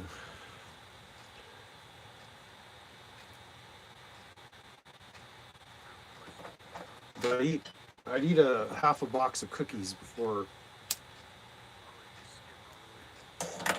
making it as an appetizer, and then say fuck it. don't have any energy to make this chopped cheese. I'm just gonna sit here and tweak it. Because that's what I do. Because I'm the Pope of YouTube. So yeah, I angered the tweaker in chief something big because I can't even I can't comment. Actually, I could probably leave comments. I can't subscribe. Even if I was a member, oh man, is it worth it to try membership on his lowlessness channel?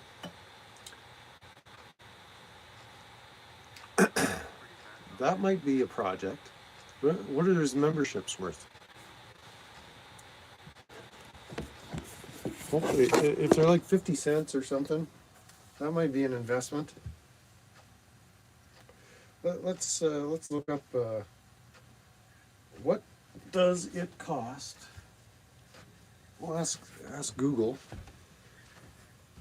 What does it cost to be a member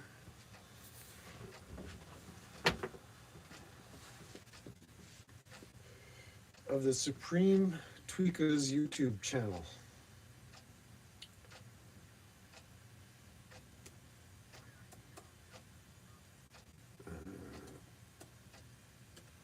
Let's just see here. I'm sure there's different levels. Let's see. So I subscribed and immediately unsubscribed. So.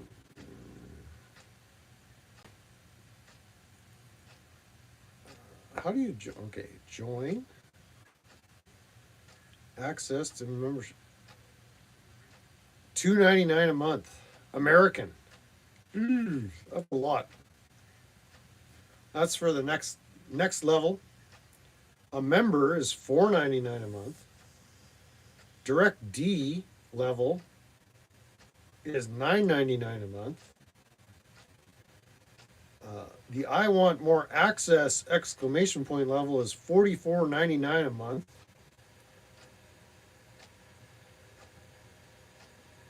And the I want to learn something level is $149.99 a month. So let's go for the $149.99. Because it doesn't offer a $33.33 level. And then maybe then we could make some comments. Get access to membership perks.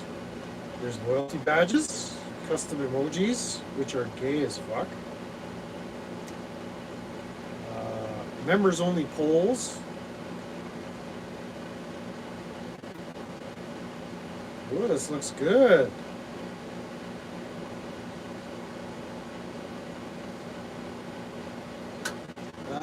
Nah, I don't think so.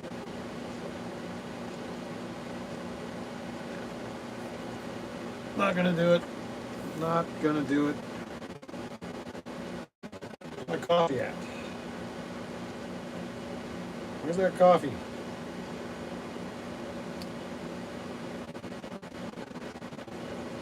So put a. Well, have you seen his gay custom emojis? We are talking about Direct D here. I wouldn't use that comment with just any old emoji, custom emoji. Well, those emotes are well, they're tweaky as fuck. Let's grant that. But I mean, he's not even sneaky gay. So he's just overtly gay. So what makes you think his emojis wouldn't be gay? There's emotes.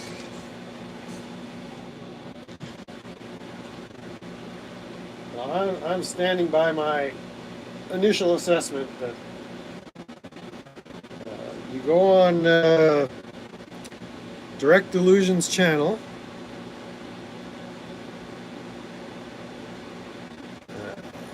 See how quickly I brought you around to my way of thinking? So I stand by my initial assessment. Welcome in, Joe the Ho. Good to see you.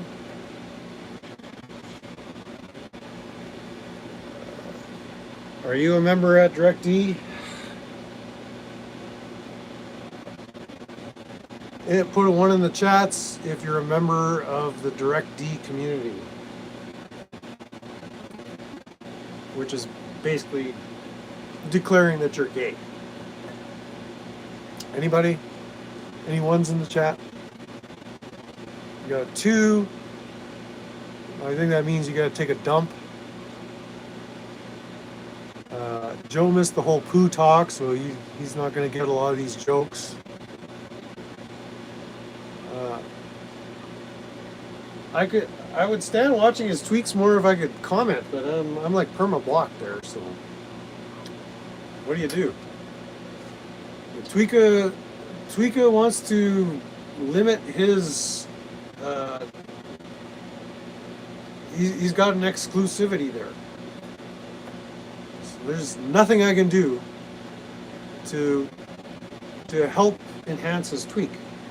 I just have to take what he provides, and it's not much, which is a shame. Like, I want to go on his chat and have him call me a retard, like the rest of his audience. Don't you? How come they get to be called retards, but I can't?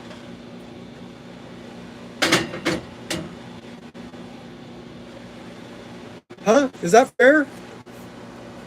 I think there's some discrimination or Sixth Amendment rights or something against that.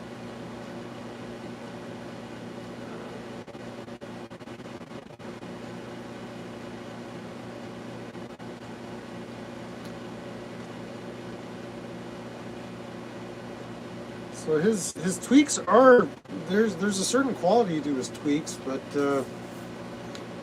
it's less fun when you can't draw attention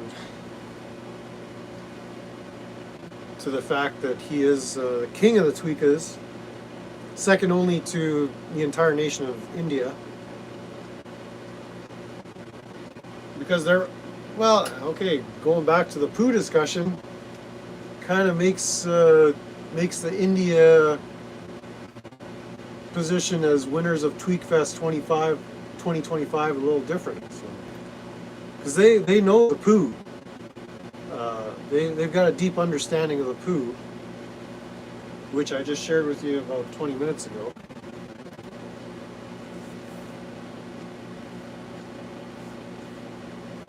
And so I don't know if it's just because I'm Canadian or I've got hair.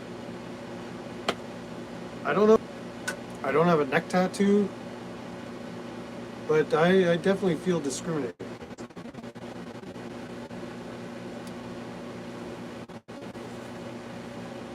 But India, yeah, India was tweaking hard in 2025. Like every video you see out of India is just, or even people making content about India.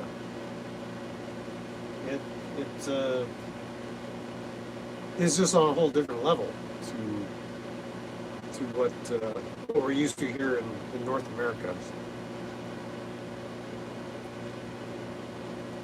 So I don't even know how you compete with an entire nation that has like more than 1 billion people all tweaking hard.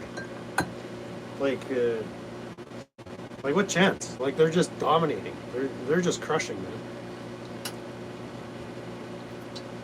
Like, let us have a chance. How would you save some for us? It's only fair.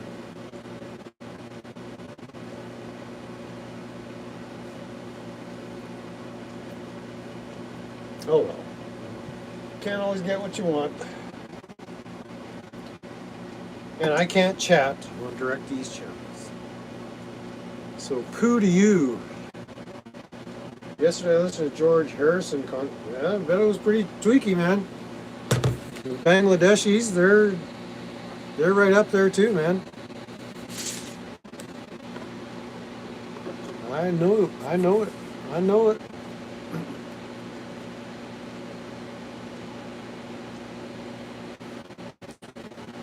You know it too. right. We have achieved coffee. So there you go.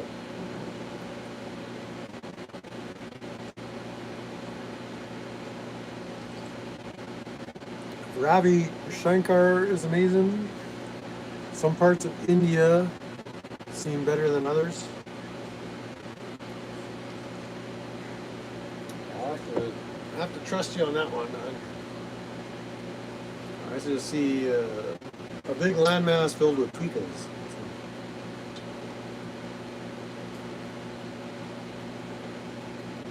And with no restraint. You think they got terms of service on how hard you can tweak in India? Absolutely not.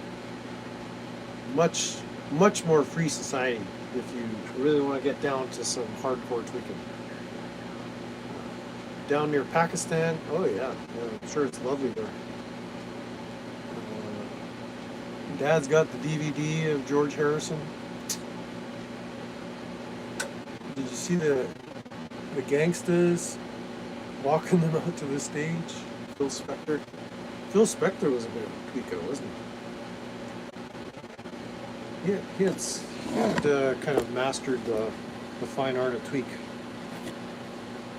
in his own special way.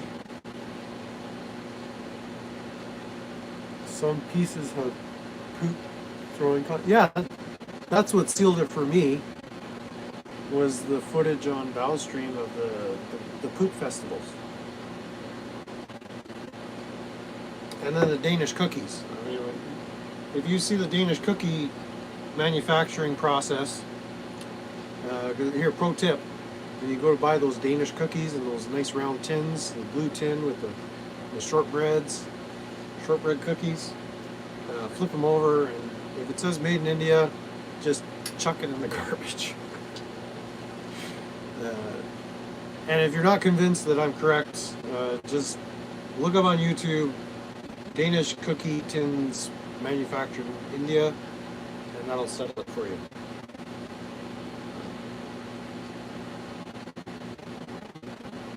Share the link. I don't have a link.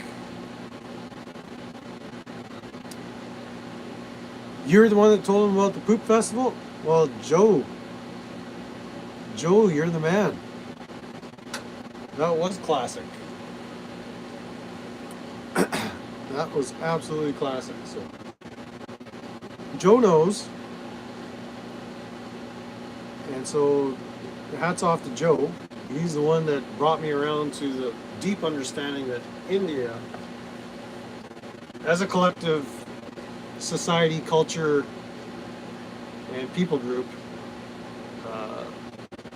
is a clear hands-down winner of Tweak Fest, Poop Flinging Fest 2025. Like even, well, maybe you Americans, you might be able to outdo. Like you guys are pretty innovative and creative. You might be able to take that poop flinging concept and like transform it like that figure 8 trailer racing. You might be able to tweak it. You might be able to tweak the tweak to the point where you might achieve Tweaka superstardom and dominance across the universe. So that would be a project. That would be a good weekend project. Take that poop flinging festival and Americanize it, put it on YouTube, and then India would lose their position as the tweak champions of all time throughout all of history, throughout all the known universe. Cave Balvin, I knew something was wrong when a little white girl ran into a white girl's arms.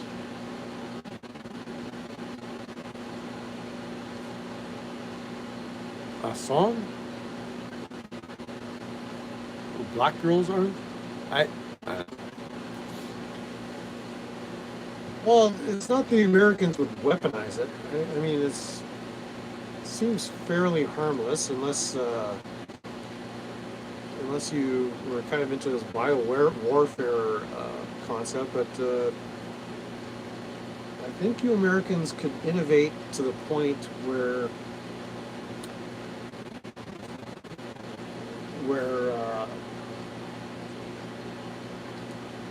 you could take the disgust and the tweakiness of it and turn it into something completely acceptable to North American viewers.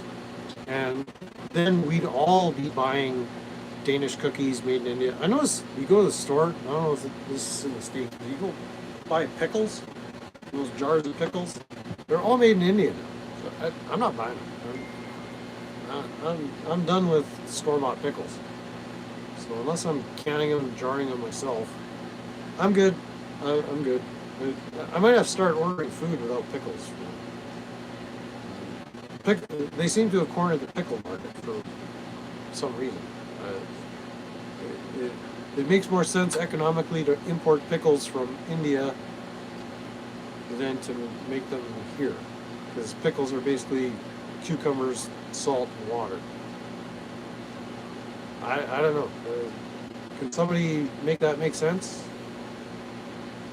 It's better economic value to ship pickles made in India to North America for us. Like, is there a cucumber shortage here or something? I don't get it. We used to make pickles in Canada. I'm sure you made pickles in the States.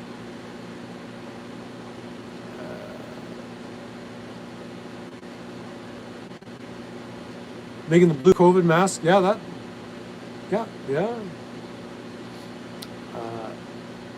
Link for a short. I heard a ding. Where'd it go?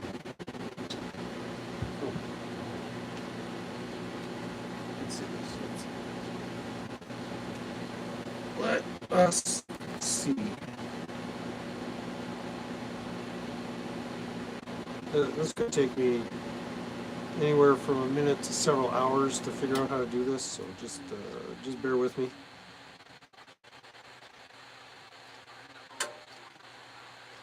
Two-factor authentication is okay. What do we got here? What is this? All right, so it's Tweakout. Copy. Let's see if I can do it all from this phone. I think I can. What is going on?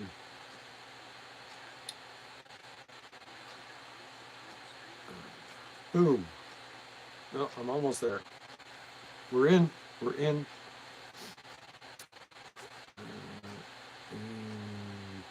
That. So I haven't seen this short provided by courtesy of Mr. Osgood, but I see some of that India bread, which probably had some poopy fingers adjacent to it, quite possibly, allegedly. So view that at your own risk.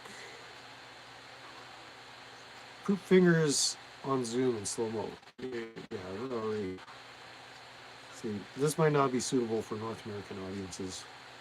YouTube might, or DirectD might take over this channel as a result of sharing that link. Unfortunately. What are you gonna do? Let the poop fall where it may. There we go. You got the link. Enjoy in the company of your loved ones.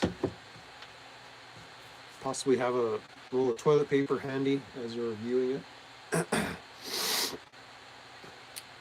But yeah, good one on you, Joe the Ho, for enlightening the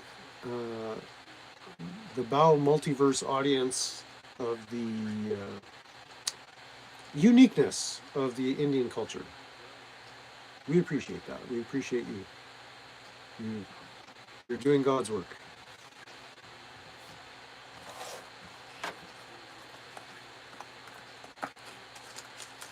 And I'll do the opposite of God's work by encouraging y'all to light up with me.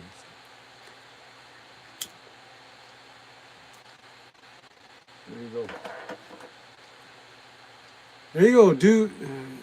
Do what you will with that that link I just posted.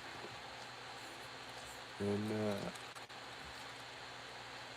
if there are any questions, comments, or concerns, you can direct them to Mr. Osgood or to Larata HR or Larata Customer Service. Pardon me. So we have not viewed it ourselves. Let's maybe extend Mr. Osgood the courtesy of actually viewing it. I just blindly copied and pasted because I'm a boomer. That's all I know how to do is copy and paste. Oh, let's see.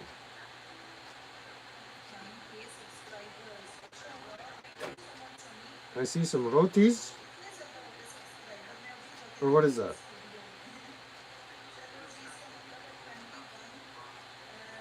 Where's the poo fingers?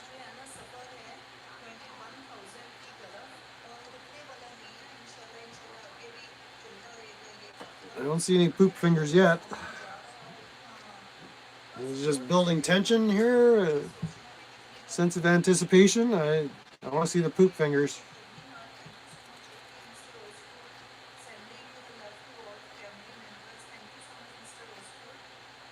There you go, Mr. Os. Oh, there's some fingers.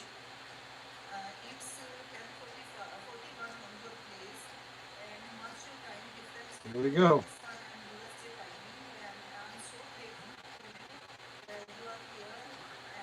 I'll have to share this recipe with Direct D. You can make it with pork rinds.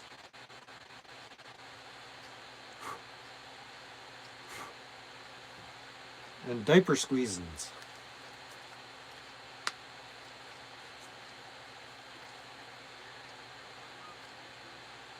So, yeah. I think I'll be contacting Larata customer service on that one.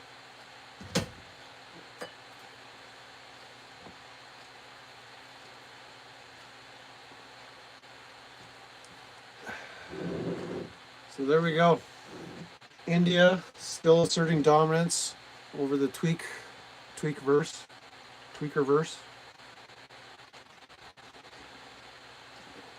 And no clear challenge in sight. Like Direct D on his best day couldn't even come close. I couldn't even aspire to achieve that level of tweakiness. None of you could. It's unfortunate, really, that they just obliterated the competition in such a absolute manner. It's not fair. Absolutely not fair. Does Brent not know the Dead Giveaway song? Brent does not know the Dead Giveaway song. No. Brent has no idea what you're talking about. Brent is completely clueless about the Dead Giveaway song. What a loser. Oh, Brent, you sucker. You're such a tweaker. So, at the risk of sounding interested, what is the Dead Giveaway song? Val used to play it on intro and exits. Well, thankfully we won't be doing intro and exit video songs ever on any of this, but the Dead Giveaway song? I might have heard it. He used to do that? Sing a few bars for us, and maybe we'll let you know if it rings a bell. Does he have it posted on any of his channels as a bit of media? I don't know.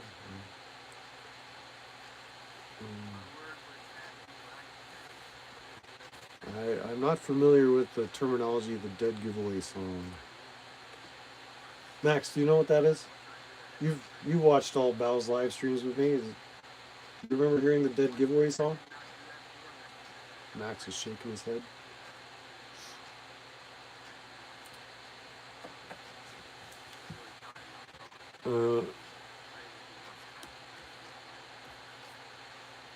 So your comment from above, the white girl running into that song? I don't know.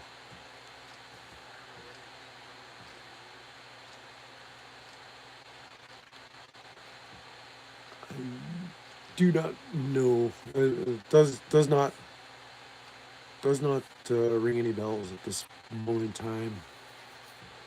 I knew something was wrong when a pretty little white girl runs into black man's arms. Dead giveaway. I was with that dude, but we didn't have a clue. Yeah, it's not. Maybe before my time. I only started watching Bal like a year and a bit, like maybe a year ago. So, yeah, I don't know a lot of the Badger lore and back in the day, the heyday. So some of the references are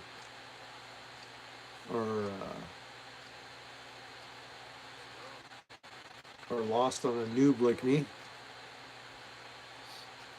So unless I can look it up on Bal has it on his channel, but I don't recall.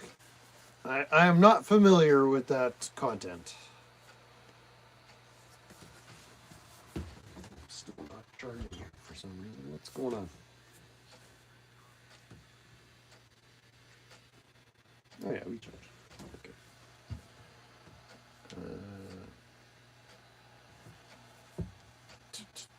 What? Just saying, I wouldn't give Bal much. Just be careful what you give him. But it sounds like your contributions have been appreciated by the Bal community, whatever that is. Unfortunately, I can't help you with this reference. I don't know what that's about. Let's go see what we can find on Badger's shitty channel here.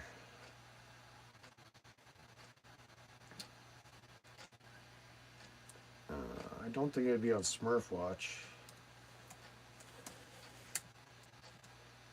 Flash with Badger. Let's see. Ooh, I'm subscribed.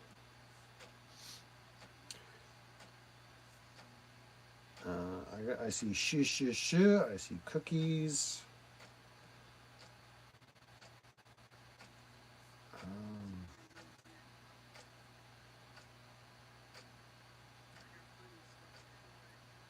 It's a black dude? Is this the one?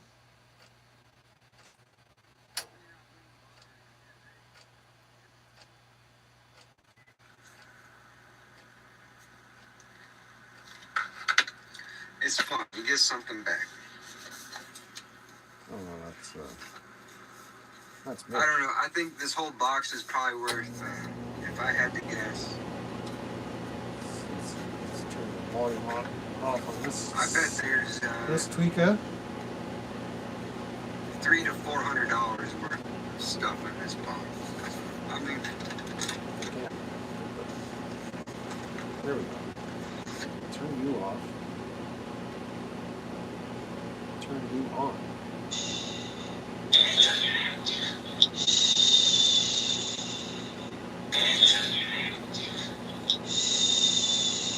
No, that's not it.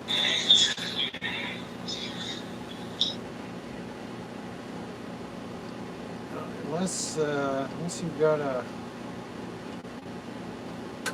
link or something I can find that, I have no idea. It's really now a hell of a lot on this main channel.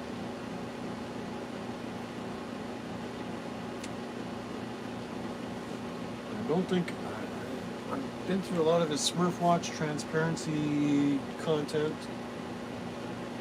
that still remains up there. Is this it?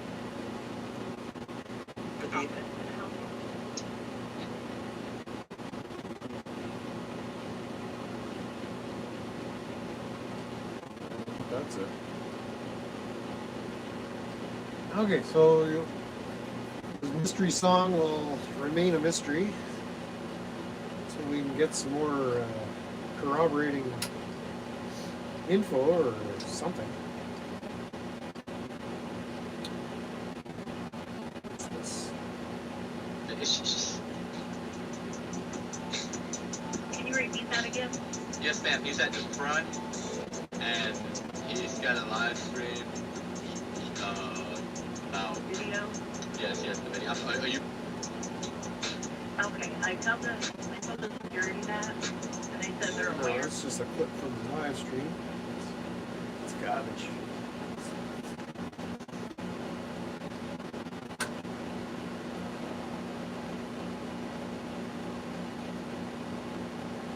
Charles Ramsey did an interview after States and Bills 2015, but someone did a song 2017. Well, I was just a young whippersnapper back in 2017.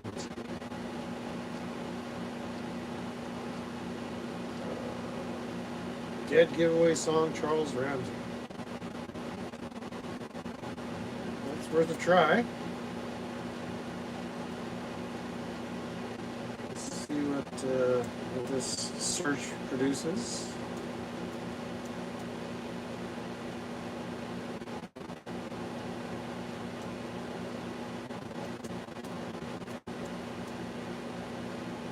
Charles Ramsey.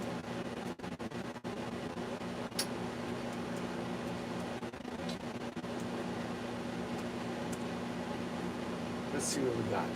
Come on, YouTube, you can do it. Come on, YouTube search engine.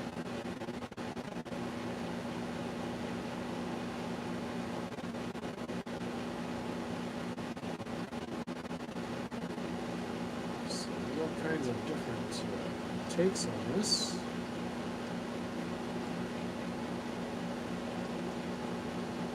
There's a remix. Is it the remix?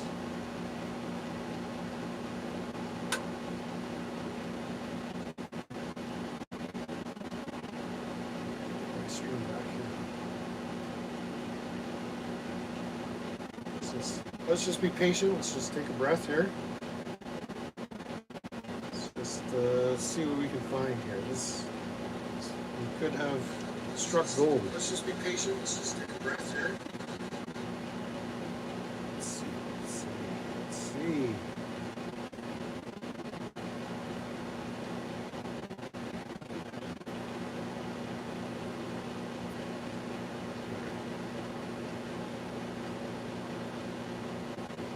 Let's just click on the first.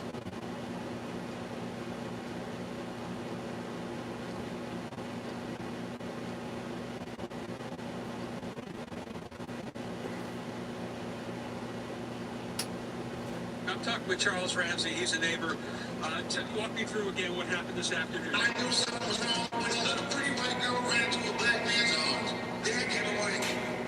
Dad came away. My neighbor got big testicles because we see. Okay, now I remember this one. Haven't seen a lot, but it's this one was posted by Steve Green. I don't know who Steve is, but shout out to Steve. We'll just post his link. So for those that have never heard the Dave Ramsey song Dead Giveaway, I'll have something to keep you occupied for the afternoon. Let's paste that poop right here.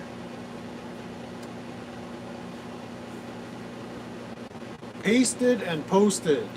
There you go.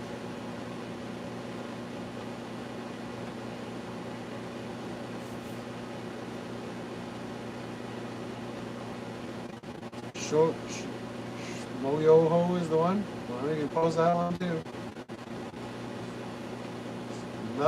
There's nothing we can't do on this channel.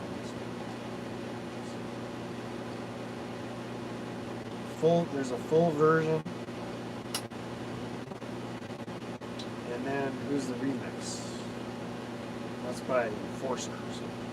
So we'll give the full version here.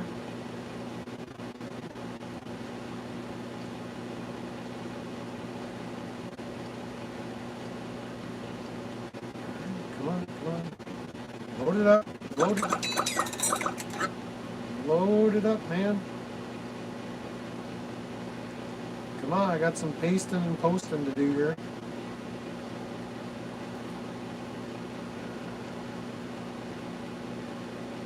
There we go.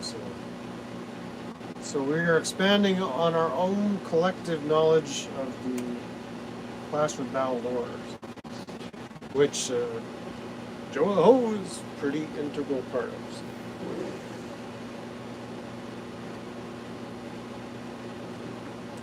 There you go. Much appreciated. I'll drink to that.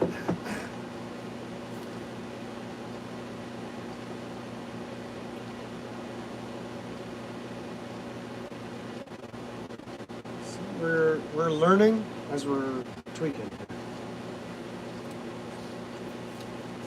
What's the point of tweaking if you can't learn a thing or two on a snowy Saturday afternoon? Let's go get a weather update. See how things are looking outside.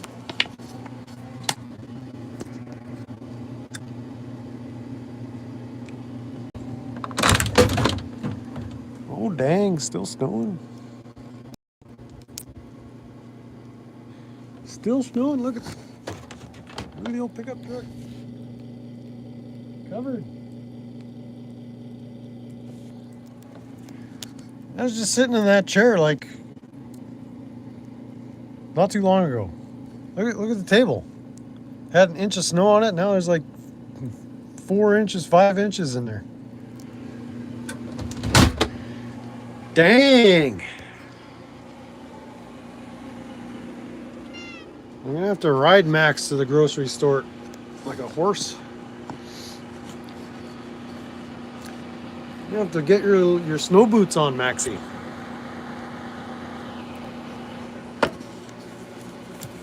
That's some wild shit. Yeah, we ain't doing any more wrenching today.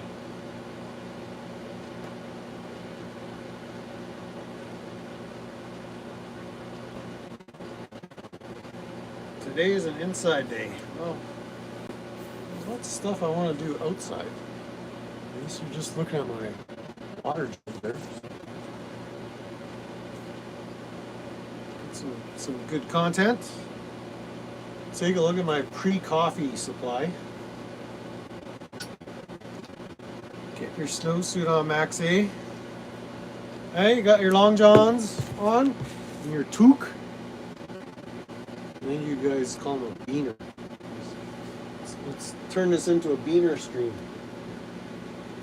Where's my beaner? Beaner. Here's one. I had another beaner.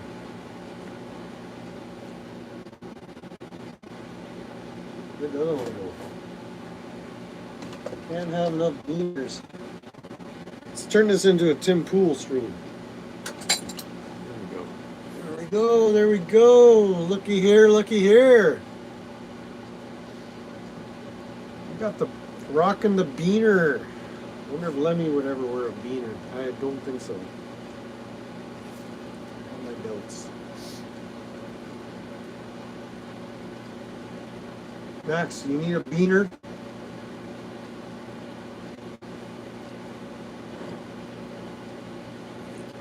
He just raised his paw. He's trying to do this, but he can't. He just raised his paw to me, and he's like struggling to get that middle toe up.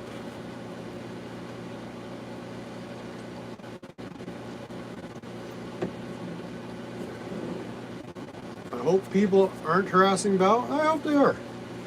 We could probably use a little bit of harassment now and again. I hope he gets what's coming to him, whatever that may be. Shout out to Bao. Shout out to Direct D, the High Lord and his lowness of YouTube. Such a sweet guy.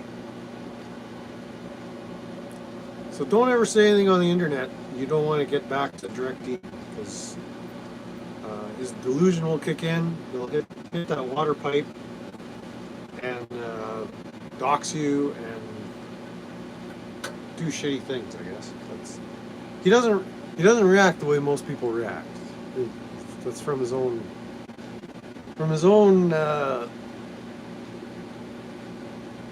mouth, and I don't want to know where that mouth has been. Sometimes I wears my beanie inside the house on really cold days. It keeps me warmer. Well, how cold does it get where you are? I hope people,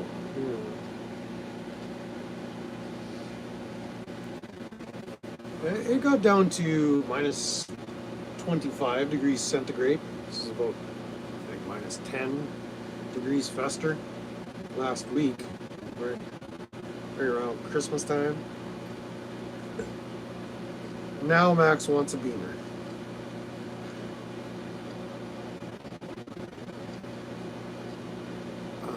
Pennsylvania, so yeah, you get some temperatures there that are in the negatives. D, here's an observation from Mr. Osgood. D might, big word might, have a fragile ego, maybe. So way to qualify your statements there. Allegedly. And his mouth may or may not have been in places that you tell your kids never to put them.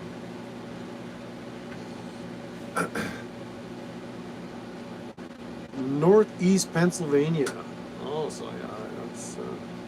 I've been up in those. I've been up in that hood before. It's a nice country, but it can be nasty too. You get that lake effect shit going on there.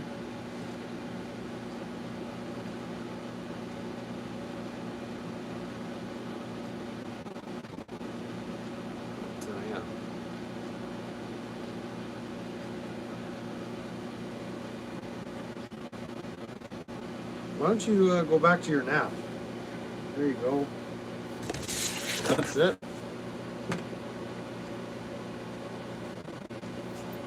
Why don't you carry on with your third nap of the morning? Oh, it's afternoon already. It's almost 1 o'clock here. Kensington Tweakout. Oh, okay.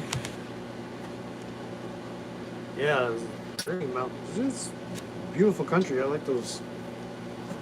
That mountain range through eastern Pennsylvania,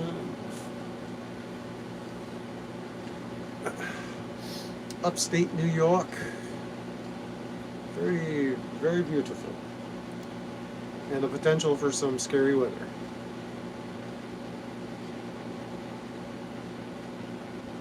Unlike this is not scary at all. It's just wait.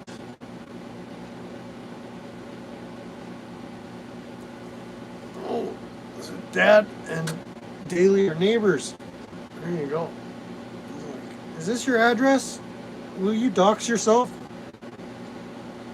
Just want to know. Would you do a self-dox for the internet? Go ahead, self-dox away.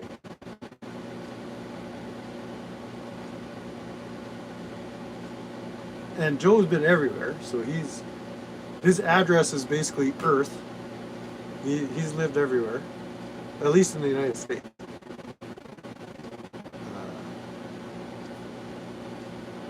And Dad is where they build Corningware.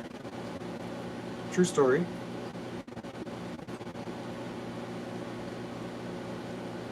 So if you want to send a package to Joe the Ho, just say, "Attention Joe, Planet Earth," and it'll get to him. And let the post office figure it out. They're the only ones who know exactly where he is at any particular moment in time. But time is a scam. It's all just fiction.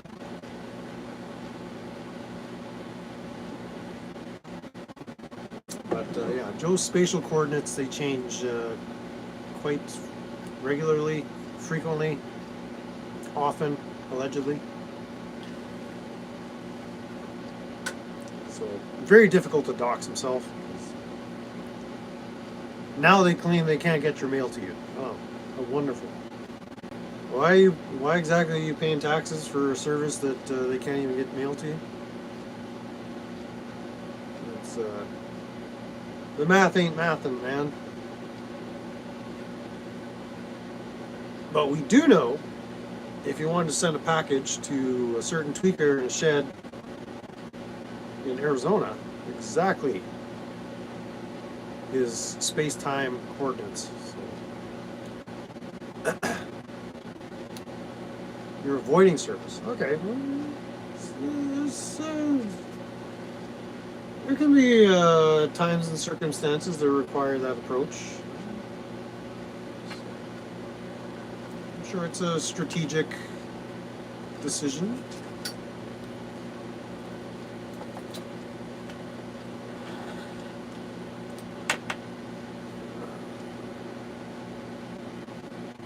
Easy to hide. This part. So if you're a fugitive of any kind, just go ask Daly for safe harbor. She'll show you all the spots. She'll show you the places you need to hole up if you're wanting to avoid warranties and paperworks. And Joe's not sure, but it seems like a divorce may have happened at some point. So he's just not entirely sure.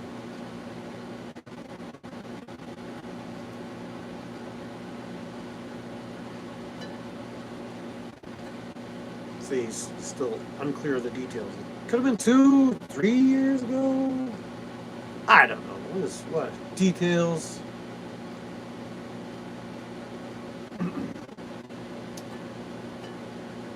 I don't even have the paperwork, so I don't even know. So, who would know? Who can tell for sure? All I know is I'm hunkering down with Daly here somewhere in Pennsylvania where nobody can find us.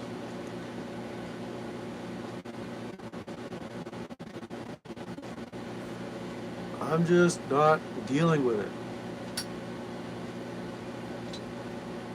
Don't sign nothing. There you go.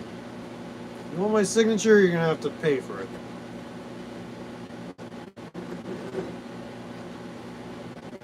You want my signature for free? Absolutely not. There's a fee. I'll sign that thing for 2 Badger tokens and a shopping bag full of tweaks. There you go.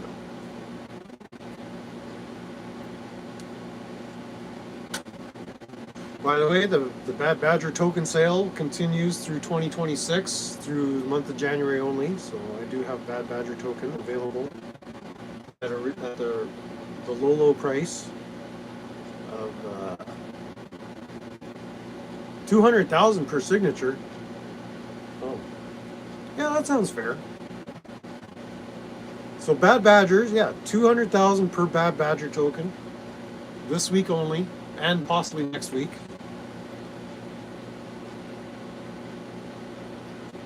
So let me know if you're interested. She got the Voodoo Pigs too. Well, that's okay. 300,000. Still waiting for my Voodoo Piggy, my UK Voodoo Piggy, to arrive via the post.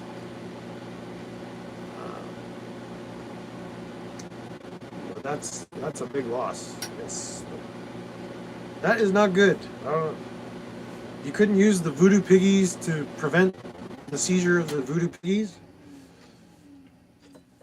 I would have kind of invoked the utility of the voodoo piggy to protect the voodoo piggy. Maybe that's not how it works. But I don't know. You might have to. You might have to consult with Bad Badge or Lorata customer service on that. There may be some terms and conditions that your ex is not aware of that require her to produce said piggies, since they're not actually a legit asset. So. Because you went after your assets and you said, well, I got these voodoo piggies, and she said, yep, I'll take them. And you're like, no, they're only worth $7.99, babe. And this one's burnt, so it's worth like even half that. So yeah, I didn't get mine for $7.99.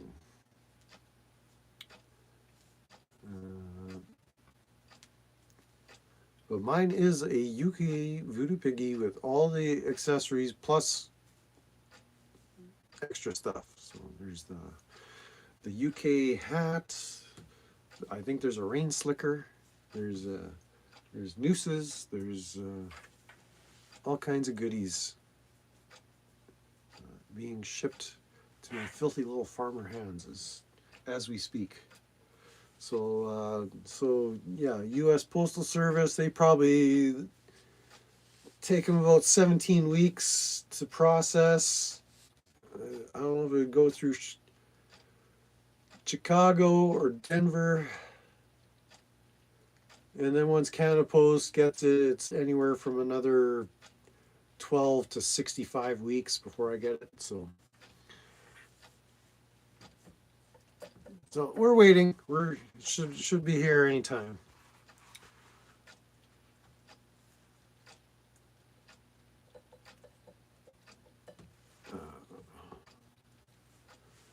Google voodoo piggies and you get to see a nasty image of the badger himself. So there you go.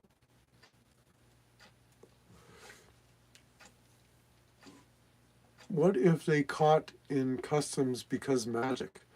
I have not considered that, but I don't think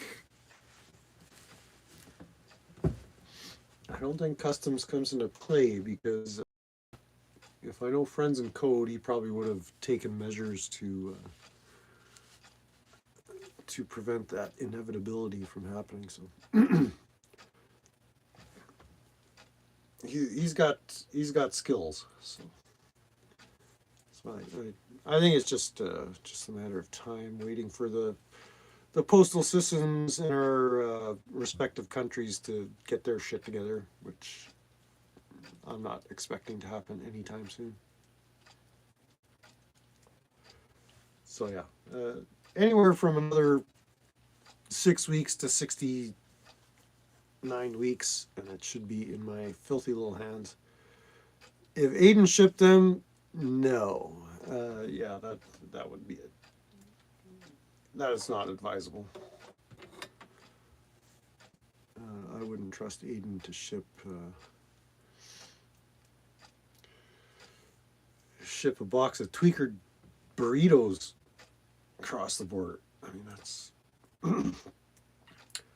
that would be a lapse in judgment to rely on the patron saint of all things leprechaun. So not a great strategy. Where's Aiden been lurking as of late? I don't know what streams he's onto. Try to get a passport. What are the possibilities of that? What are your chances? Can you put a percentage probability on that? Not trying, but getting one. Aiden's been posting stuff. Okay, I don't even know. didn't know he posted something. I don't know if I'm subscribed to his Aiden-ness. Yeah, well, India will take you if the North American continent has gotten tired of you.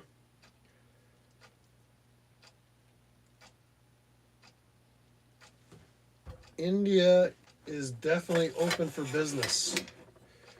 All you need to display is a little bit of poop on the tips of your fingers, and you're as good as in. What am I doing here? What am I looking for? Aiden. Where is that Tweaka? Where is that Tweaka's channel?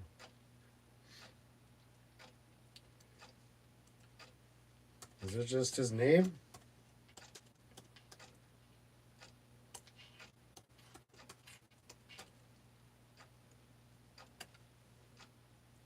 Or has he got, oh, there he is.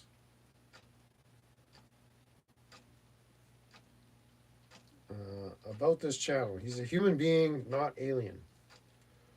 I think you should let us decide whether that, in fact, is a true statement or not. Oh, yeah, he's posting stuff. 16 hours ago.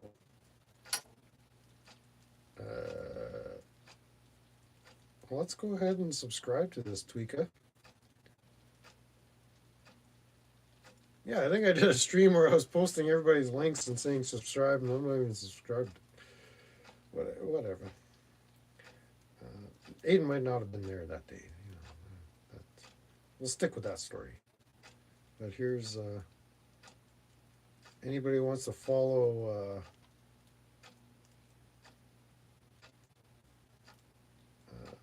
another Canadian Tweaka.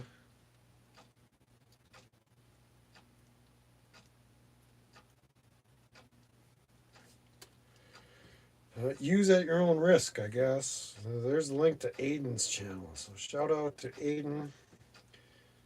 I think he's probably in a cave right now doing Aiden type things.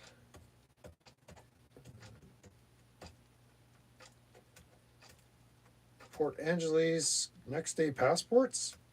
I'm sure that's legit. Did India get to the moon? Well, there's no poop on the moon, so I'm not sure what would motivate them to go there.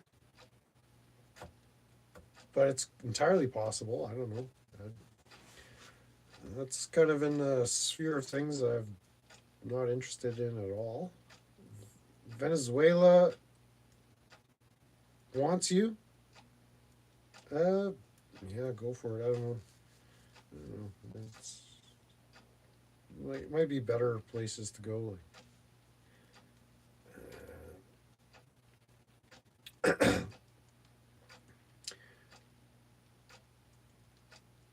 Oh, India's posting poopy CGI videos of footage of the moon. Yeah, that's what makes them the tweak champions of the universe. Aiden's into Clash with Clans with Bow. It actually looks cool, but the game's so old. It sucks playing games if you didn't start it. So there you go, Daily.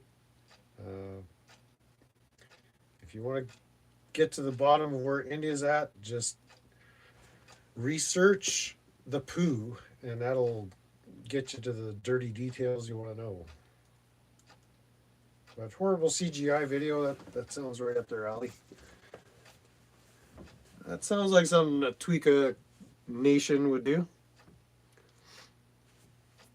For whatever reasons. I guess they have their reasons.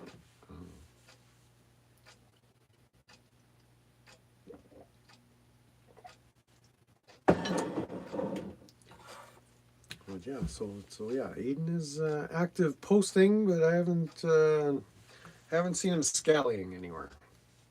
And yeah, I guess the badger sightings are rare as well. And the US can't say nothing because their fake video actually looks better than your fake video. Well, that's the way life goes sometimes. What can you do? I mean, it's hard for certain people in certain portions of North America located to the south of Canada that admit they've been one-upped by India. It's a bit of a blow to the fragile ego of an entire nation.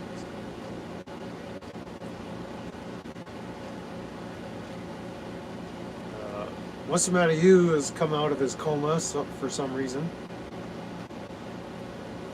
We're glad to have you back with us. Did you get lost in the snow or kidnapped by a Sasquatch, or what happened? Beaten up by 13-year-olds?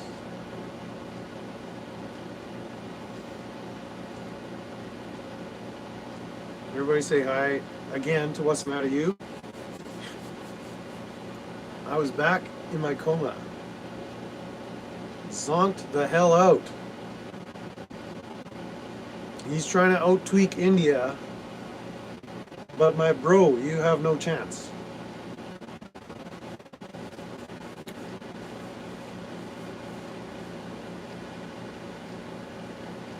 Maybe Bao is on Google Earth Street View. Yeah.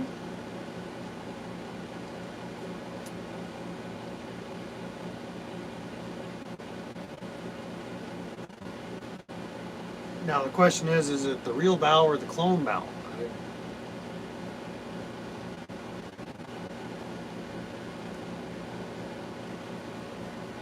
Probably doesn't make a difference at this point. Badger is as Badger does, clone or not.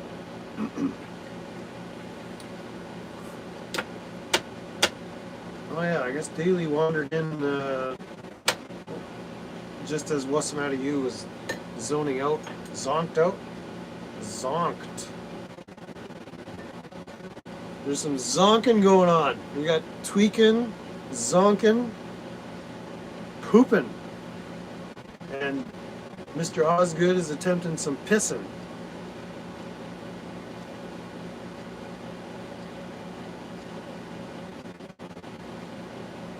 Hope he's doing okay.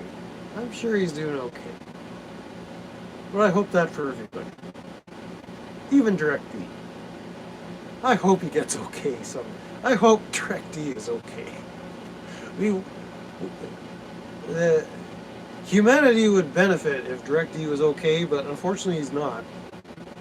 So just the Tweakwatch community gets to benefit from his lack of okayness. So there's a trade-off. I don't know which is better. DirectD being okay or not okay. Did he disappear Bao? Well, he chased him clear off the internet, apparently. So they were doing victory laps in, I guess he was doing a diaper stream or poopy cuisine stream last night, where we will be sharing the latest recipe from the nether regions of Arizona, where we'll be preparing tweaker burritos on this channel live. And I guess we'll collectively have to decide whether we actually consume them or whether we're just going to prepare them, post them on Facebook, and show people what tweakers we are. But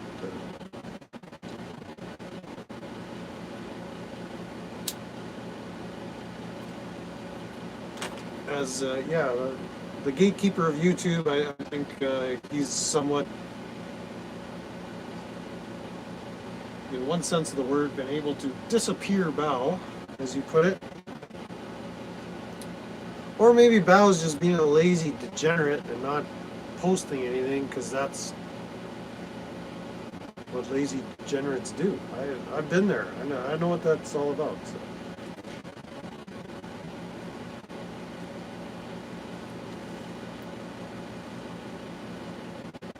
It's always back for Christmas. Badgers celebrate Christmas?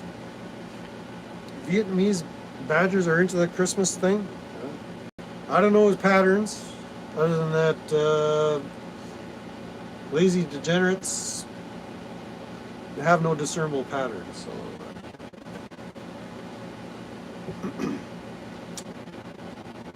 but yeah, we miss you, Bao, and to show how much we miss you, we're gonna send you cash apps telling you get your shit together.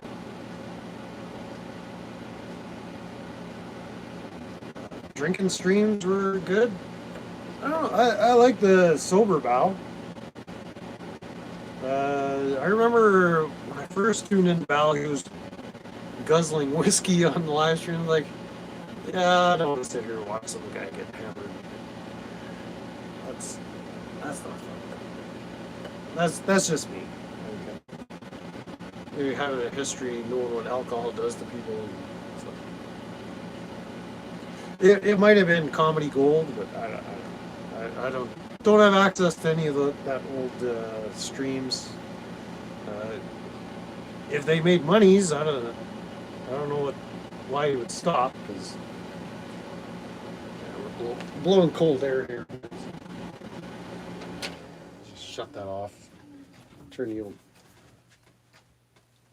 electric heater on for a bit. I probably need to do this to you guys. So you guys bend over. We're about to make an insertion here. You'll power cord up the keister trick. You know who knows about that? You know who knows all about keystering?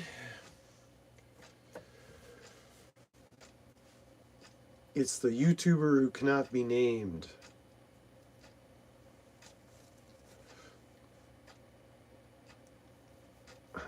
All drinking streamers die or it ends really bad.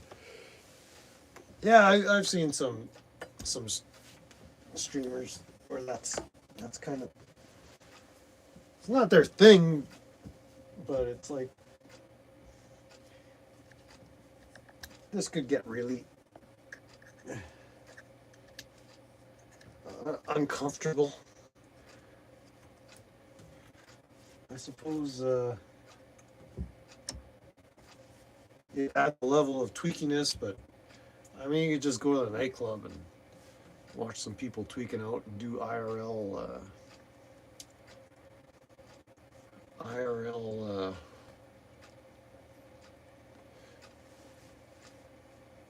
drunk lush content. But I don't know. I think the Badgers got a winning formula with just leeching and being a Badger. And like what exactly is his format? We know about the Keister King. Yeah, KK. Why is it D direct D? It should be KK, Keystring King.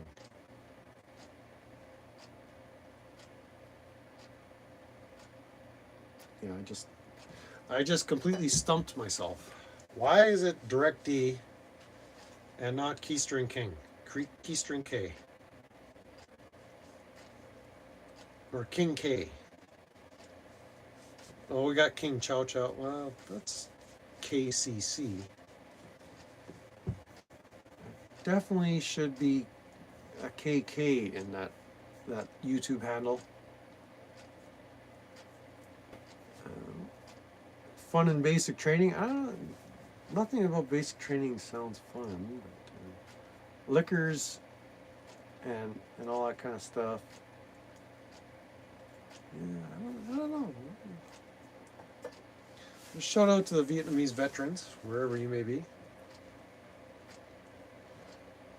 And shout out to the Keister content creators. We know where you live.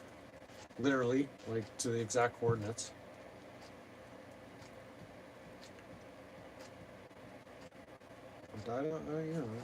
But this is one of life's mysteries. Why is it direct D and not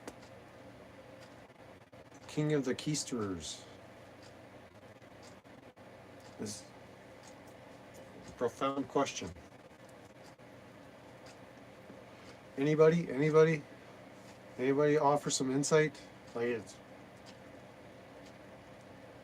what does direct D even mean? He's not direct. He's very obtuse. He's very. There's nothing direct about him. It makes no sense. Makes no sense.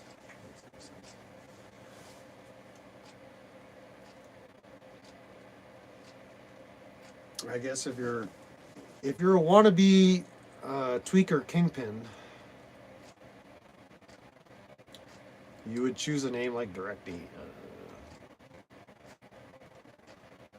How is DD the key streaming? That's not the content I want. Well, I mean, he blocks everybody. Sheriff Ruff. Old sheriff. Sheriff's gonna clean up that town. He's gonna put everybody in prison. And then somehow profit off the keystring revenue that generates through the prison system or something.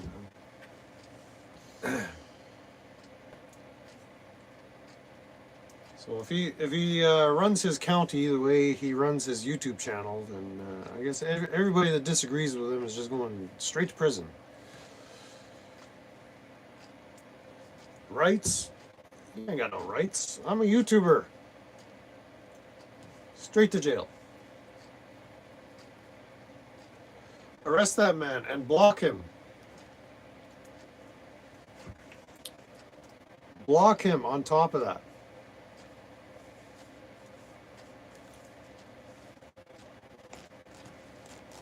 Yeah, Sheriff Ruff. That's going to be rough times for Concho County or Apache County, wherever those poor tweakers are. They're in for a whole mess of hurt. Hard times. Hard times ahead for the good people of Concho County.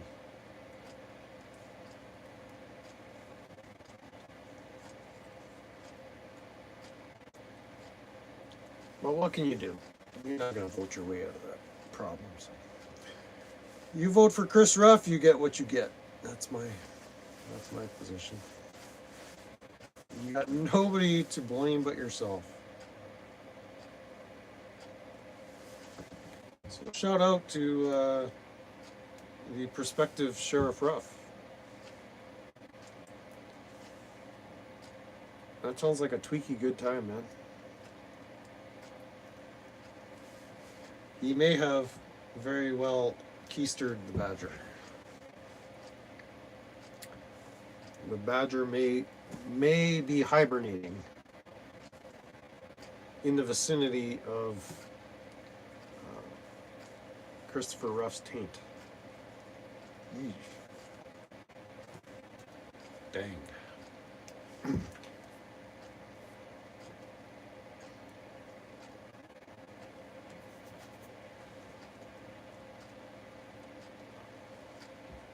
Like I watched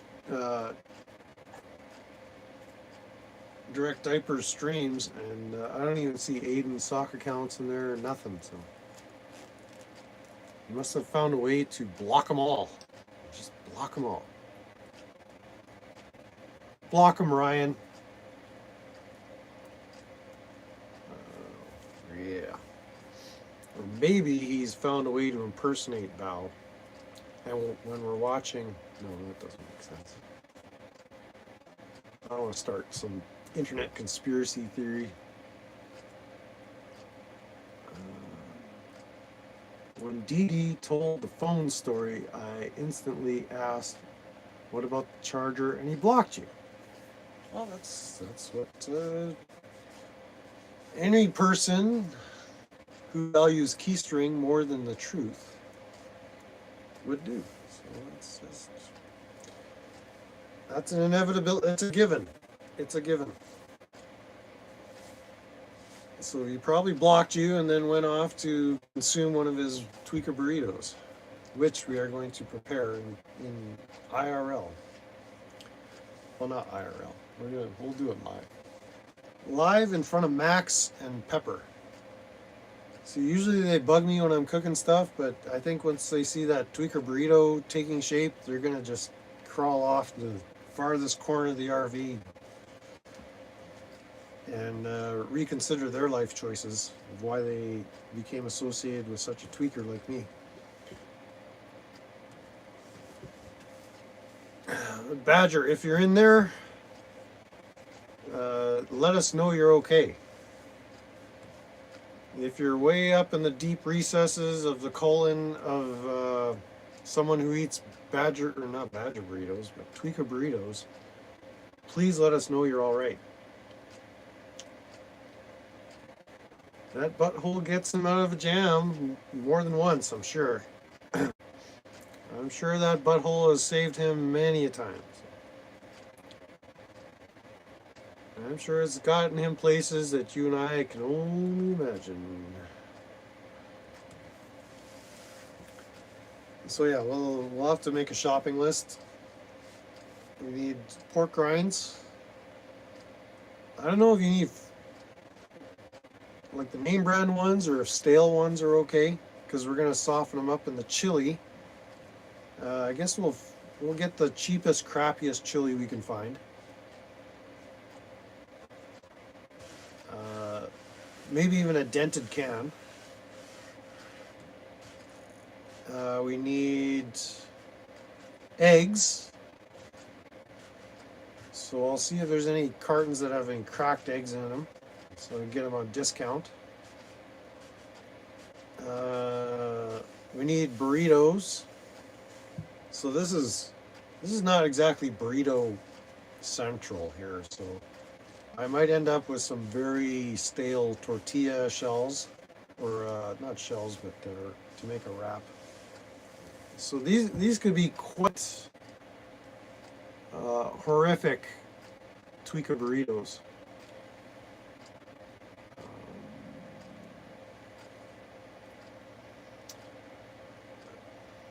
Well, you can. Dad wants us to go save him. I'll let you lead the expedition because I ain't going anywhere near that taint. Beans or no beans, that part of the recipe was withheld from us. And if I could have chatted, I could have got him to clarify. So I don't know. Like there's certain things he doesn't eat. So I don't know if beans is one of them. But we'll see what we can find. I can do both ways, with beans and without. And by chili, maybe he means like manwich sauce or something. I don't know. Maybe it's just. Yeah, he didn't even clarify what he meant by chili. Like good hearty chili, or just ketchup and ground beef, or ground meat. Ground goat. Maybe he makes chili out of goat. I don't think I can readily access any goat from where I'm at. Possibly. Day-old gas station burritos. Well, I mean, those are pre-made, so that's kind of cheating. Like we gotta follow the recipe to the best of our ability. So we got corn flour wraps, which I don't know if they even carry those here. I might have to make an expedition just to source those. Some nasty chili. We'll give him the benefit of the doubt that he means chili and not ketchup and ground meat with chili powder. And with and without beans, if the local selection is available. I don't know if you can get non-bean chili. This has nothing to do with board games. No.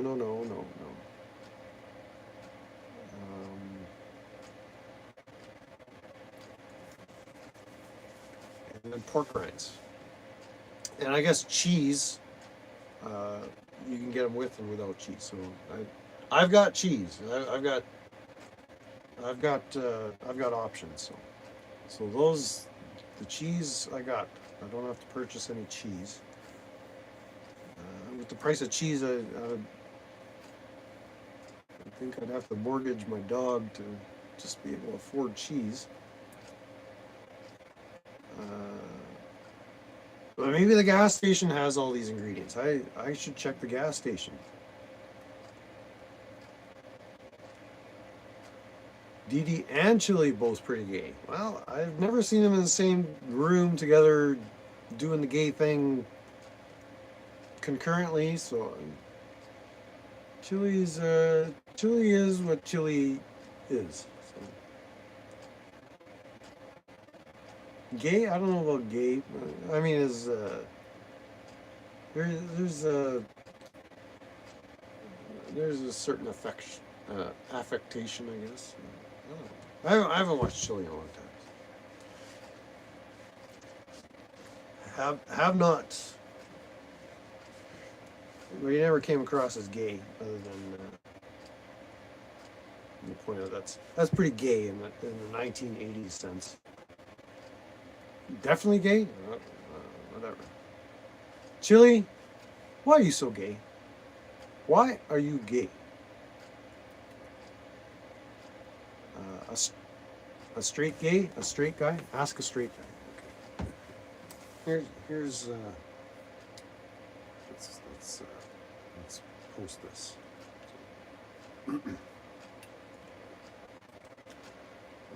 Let's do some sharing here.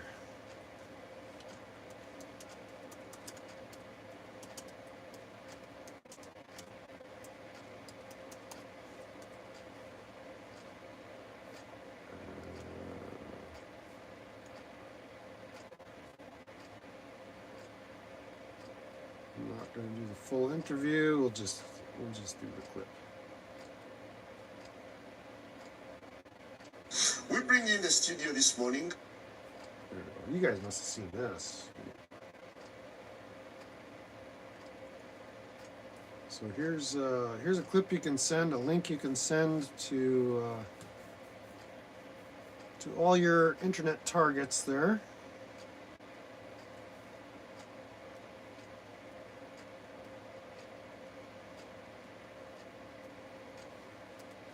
And let them suck on that. Pretty sure all math heads are flamers. Thought he was a hypnotist, but not anymore. Maybe he's into incantations or something. The trifold is a little sneaky gay. I haven't played the board game, so I can't comment on that. Is that board game available for mass consumption at this point? It's been a while since I've followed the doings and progress of Brother Chilito. I think he does mean well, but if there's some gayness that creeps in along the way, what can he do? That's just the way he rolls. But yeah, just take that link and send that off to your sneaky gay folks. And make them answer. Make them give you an answer. The quad fold is imminent. Oh, so Chili's got competition for constitutional board games? Well, that sucks. That is not cool. Quick to the Chili phone. Wow, hair in my ears getting pretty thick. I have to go get some clippers going. Someone stole the idea? Well, that's theft. Like, that's illegal. Stealing is illegal, last time I checked. But how do they get it to market faster than the developer himself? Just too much of a perfectionist or something? Something gay about the whole story. Okay, let's just admit it. Chili's gay. Pentafold.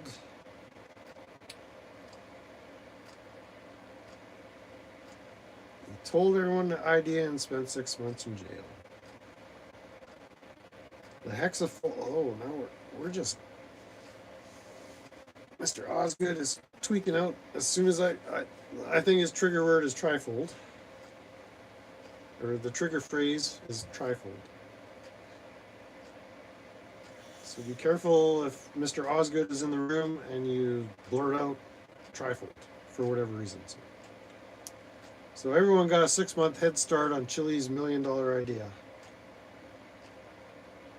Well, that's a shame. Poor Chili.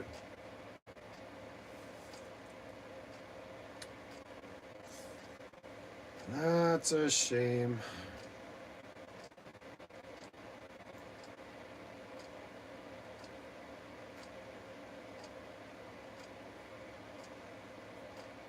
Okay, so I've chased away most of the viewers here.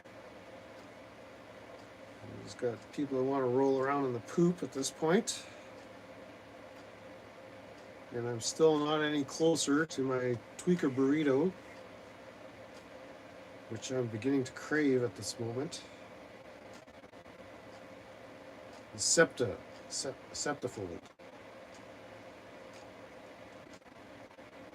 Septafold, octafold, nonafold. Isn't it a 7-star fold? Isn't that like satanic or something? Or Illuminati? Luciferian? And then decafold.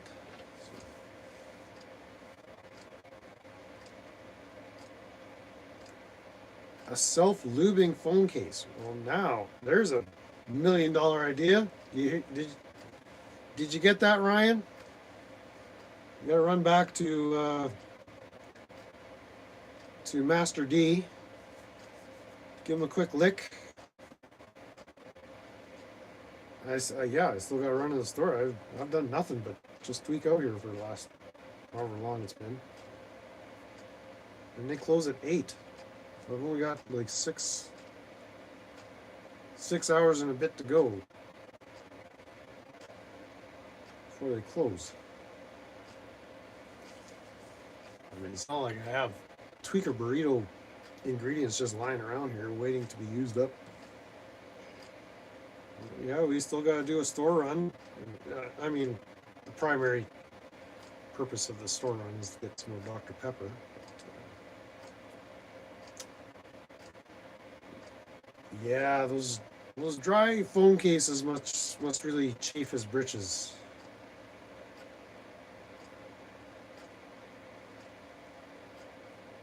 Among other things. That chafing. Ugh. Phone case chafing, worst. I wouldn't wish that on my worst enemy. What else do we got to do today? Gotta get some good quality nose picking in later. Oh yeah, we're loading up on the boogers here.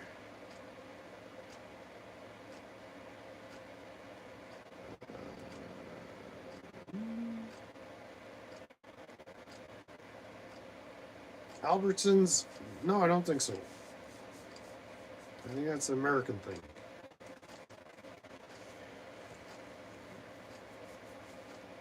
We got 3 or 4 big players in the grocery dominance world here.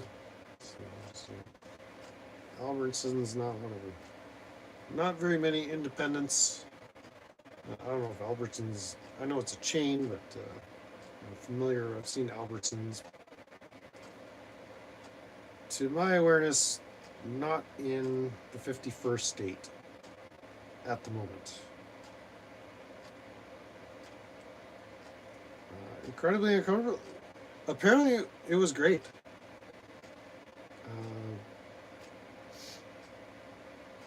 Blackhearted Becca can confirm. It's, it was. It's not as bad as it sounds. It was great. Because she heard it from D that it was great. So.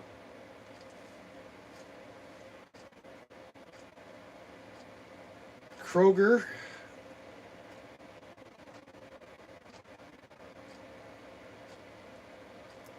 Albertsons is a big player. Walmart. Amazon. So Kroger is separate from Albertsons, or are they part of Albertsons? Like when I was in Jackson, Missouri, there was a Kroger, but it wasn't called a Kroger. It was called something else, but it was basically Kroger. And they also had an Albertsons. So I'm thinking they're definitely different. So that was Jackson, Wyoming.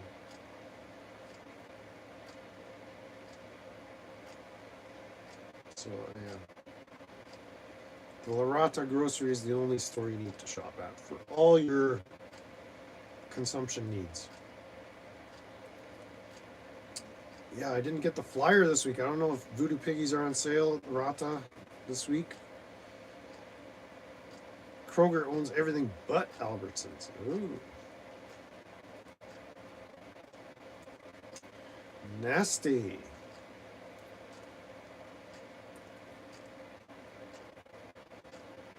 Lee's, Walmart, and Aldi. There's really just one game in town here, and that's owned by Western Grocer. I think that's one of the big players out here. Wise?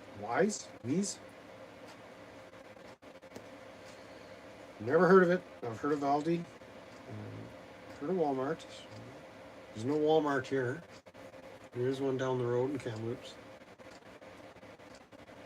But yeah, there's one local food store where they got everything locally sourced, which is supposed to be kind of high quality fare to purchase, and then we got the grocery store. And that's about it, other than gas station and buy stuff. We got food and food-like products on their shelves. Aldi, yeah, I've heard Aldi is pretty good value, but no Aldi in my neighborhood. Off-brand stuff. Here's a pro tip. Same factory that makes the brand stuff makes the off-brand stuff. So just repackaged for a different producer or different. It's all the same manufacturer. It all comes from the same factory. Wise owns Giant or Giant Eagle too. I don't know any of these.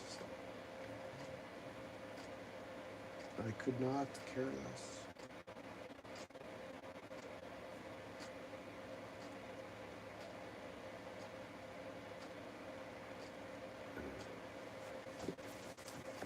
Yeah, we don't have much of a discount options available here, but we do have a fire flyer, and stuff is on sale there.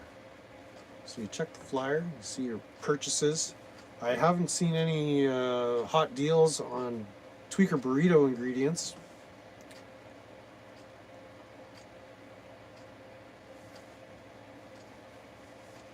And so Cincinnati and Pittsburgh is basically a food desert, unless you're dealing with Kroger, Weeze, or Aldi. Unfortunate for you. So. Well, there you go. But anyway, I think in reference to Mr. Osgood's post from earlier, I'm going to go start my day by doing some poops. And then I'm going to poop my way down to the local grocery store and maybe we can reconvene later without a beaner. And maybe we'll dig out the old Lemmy hat, because I'm sure Lemmy would be down for some tweaker burritos, washed down with some Jack Daniels. Safeway, the Mormon grocery retailer, is bigger here.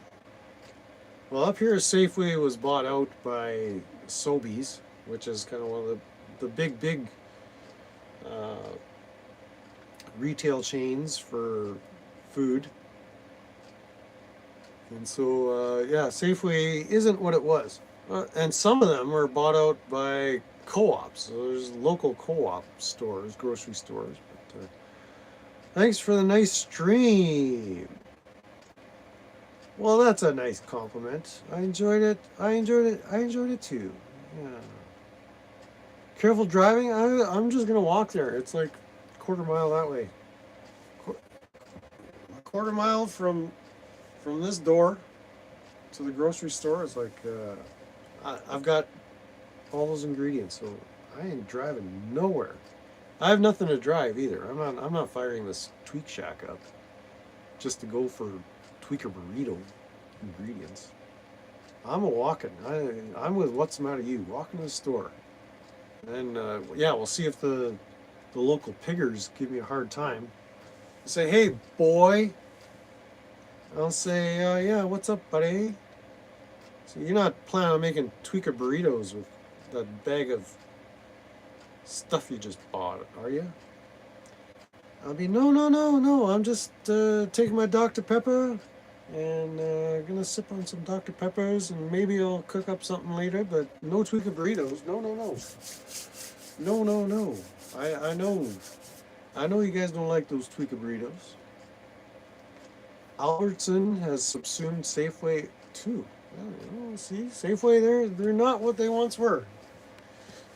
Not what they once were. Yeah, they used to be a dominant force up here in the 51st state as well, but no longer.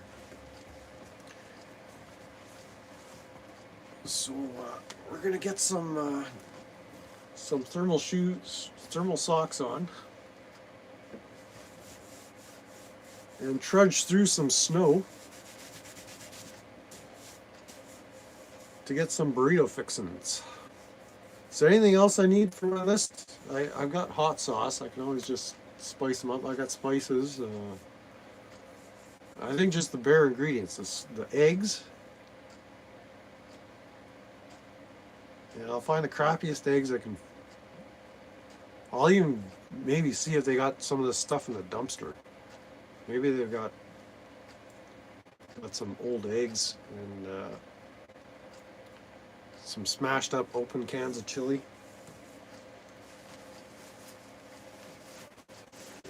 We'll see what we can find.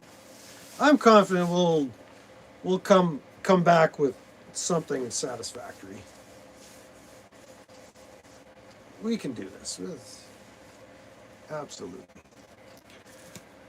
Yeah, we'd post the What's the Matter Use link, but I don't want to waste anybody's time. But yeah, What's the Matter You does have a channel. It's awful.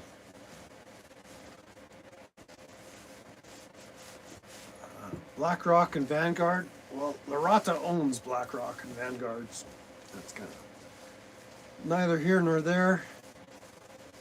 We're allowed, it's just the local authorities are really opposed to Tweaker burritos.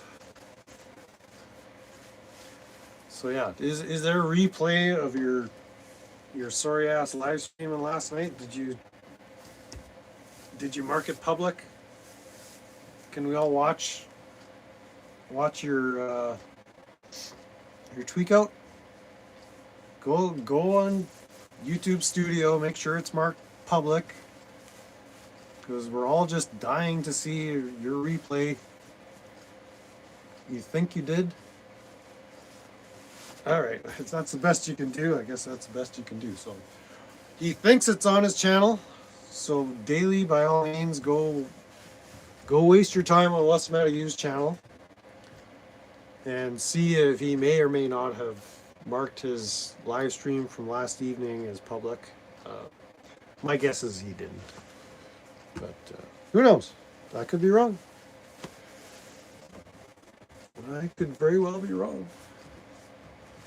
Well, let's see. Let's check out the Saint of Tweak, or the Saint of Crack. I'm sure this shouldn't take too long to find.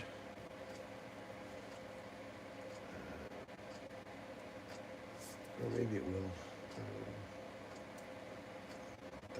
Not that good at finding. Not that good at finding stuff.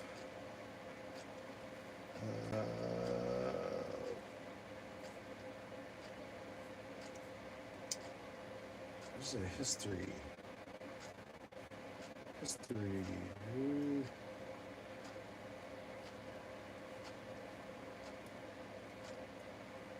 Shit.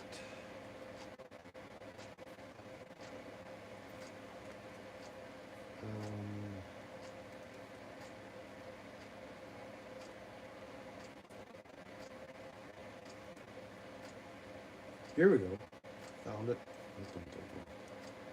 So, unless somebody used Tweak stream from yesterday. Where you at, buddy? Oh, it's here. Let's see if it's actually. Holy shit! He did mark it public. All right, so here we got a special treat for all you Tweak watchers.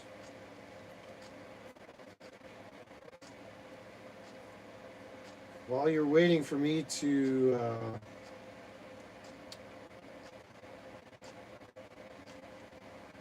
go fetch these ingredients for my disgusting burrito,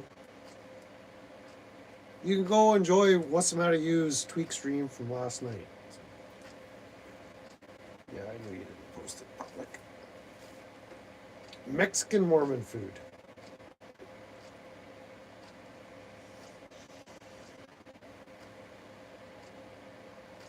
No, I didn't post it. We were mocking it. But I never actually posted the link, but there's the link to What's the Matter Used Tweak stream from last night. Enjoy. It'll be the best part of your day, guaranteed. Allegedly. Sour cream and olives. I got sour cream. I don't have olives. I might.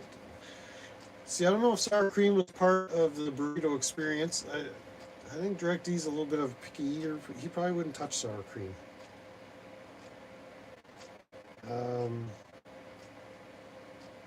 Yeah, I don't want to add anything to his recipe. I don't want to put like onions or cilantro or anything. Just crab chili, crab eggs, some kind of cheese. And I have good and crap.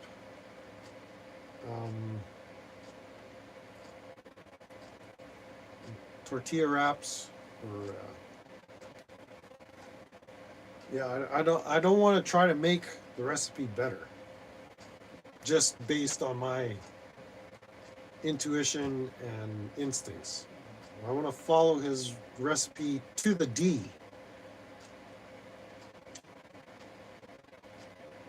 So sour cream is, yeah, you're probably not supposed to eat them with sour cream. Pork rinds. I think it's still legal to sell and purchase pork rinds here in Canada. No, pepper jack definitely wouldn't be pepper jack cheese. I'm sure I could legally possess pork rinds without a permit here. I might have to look into that.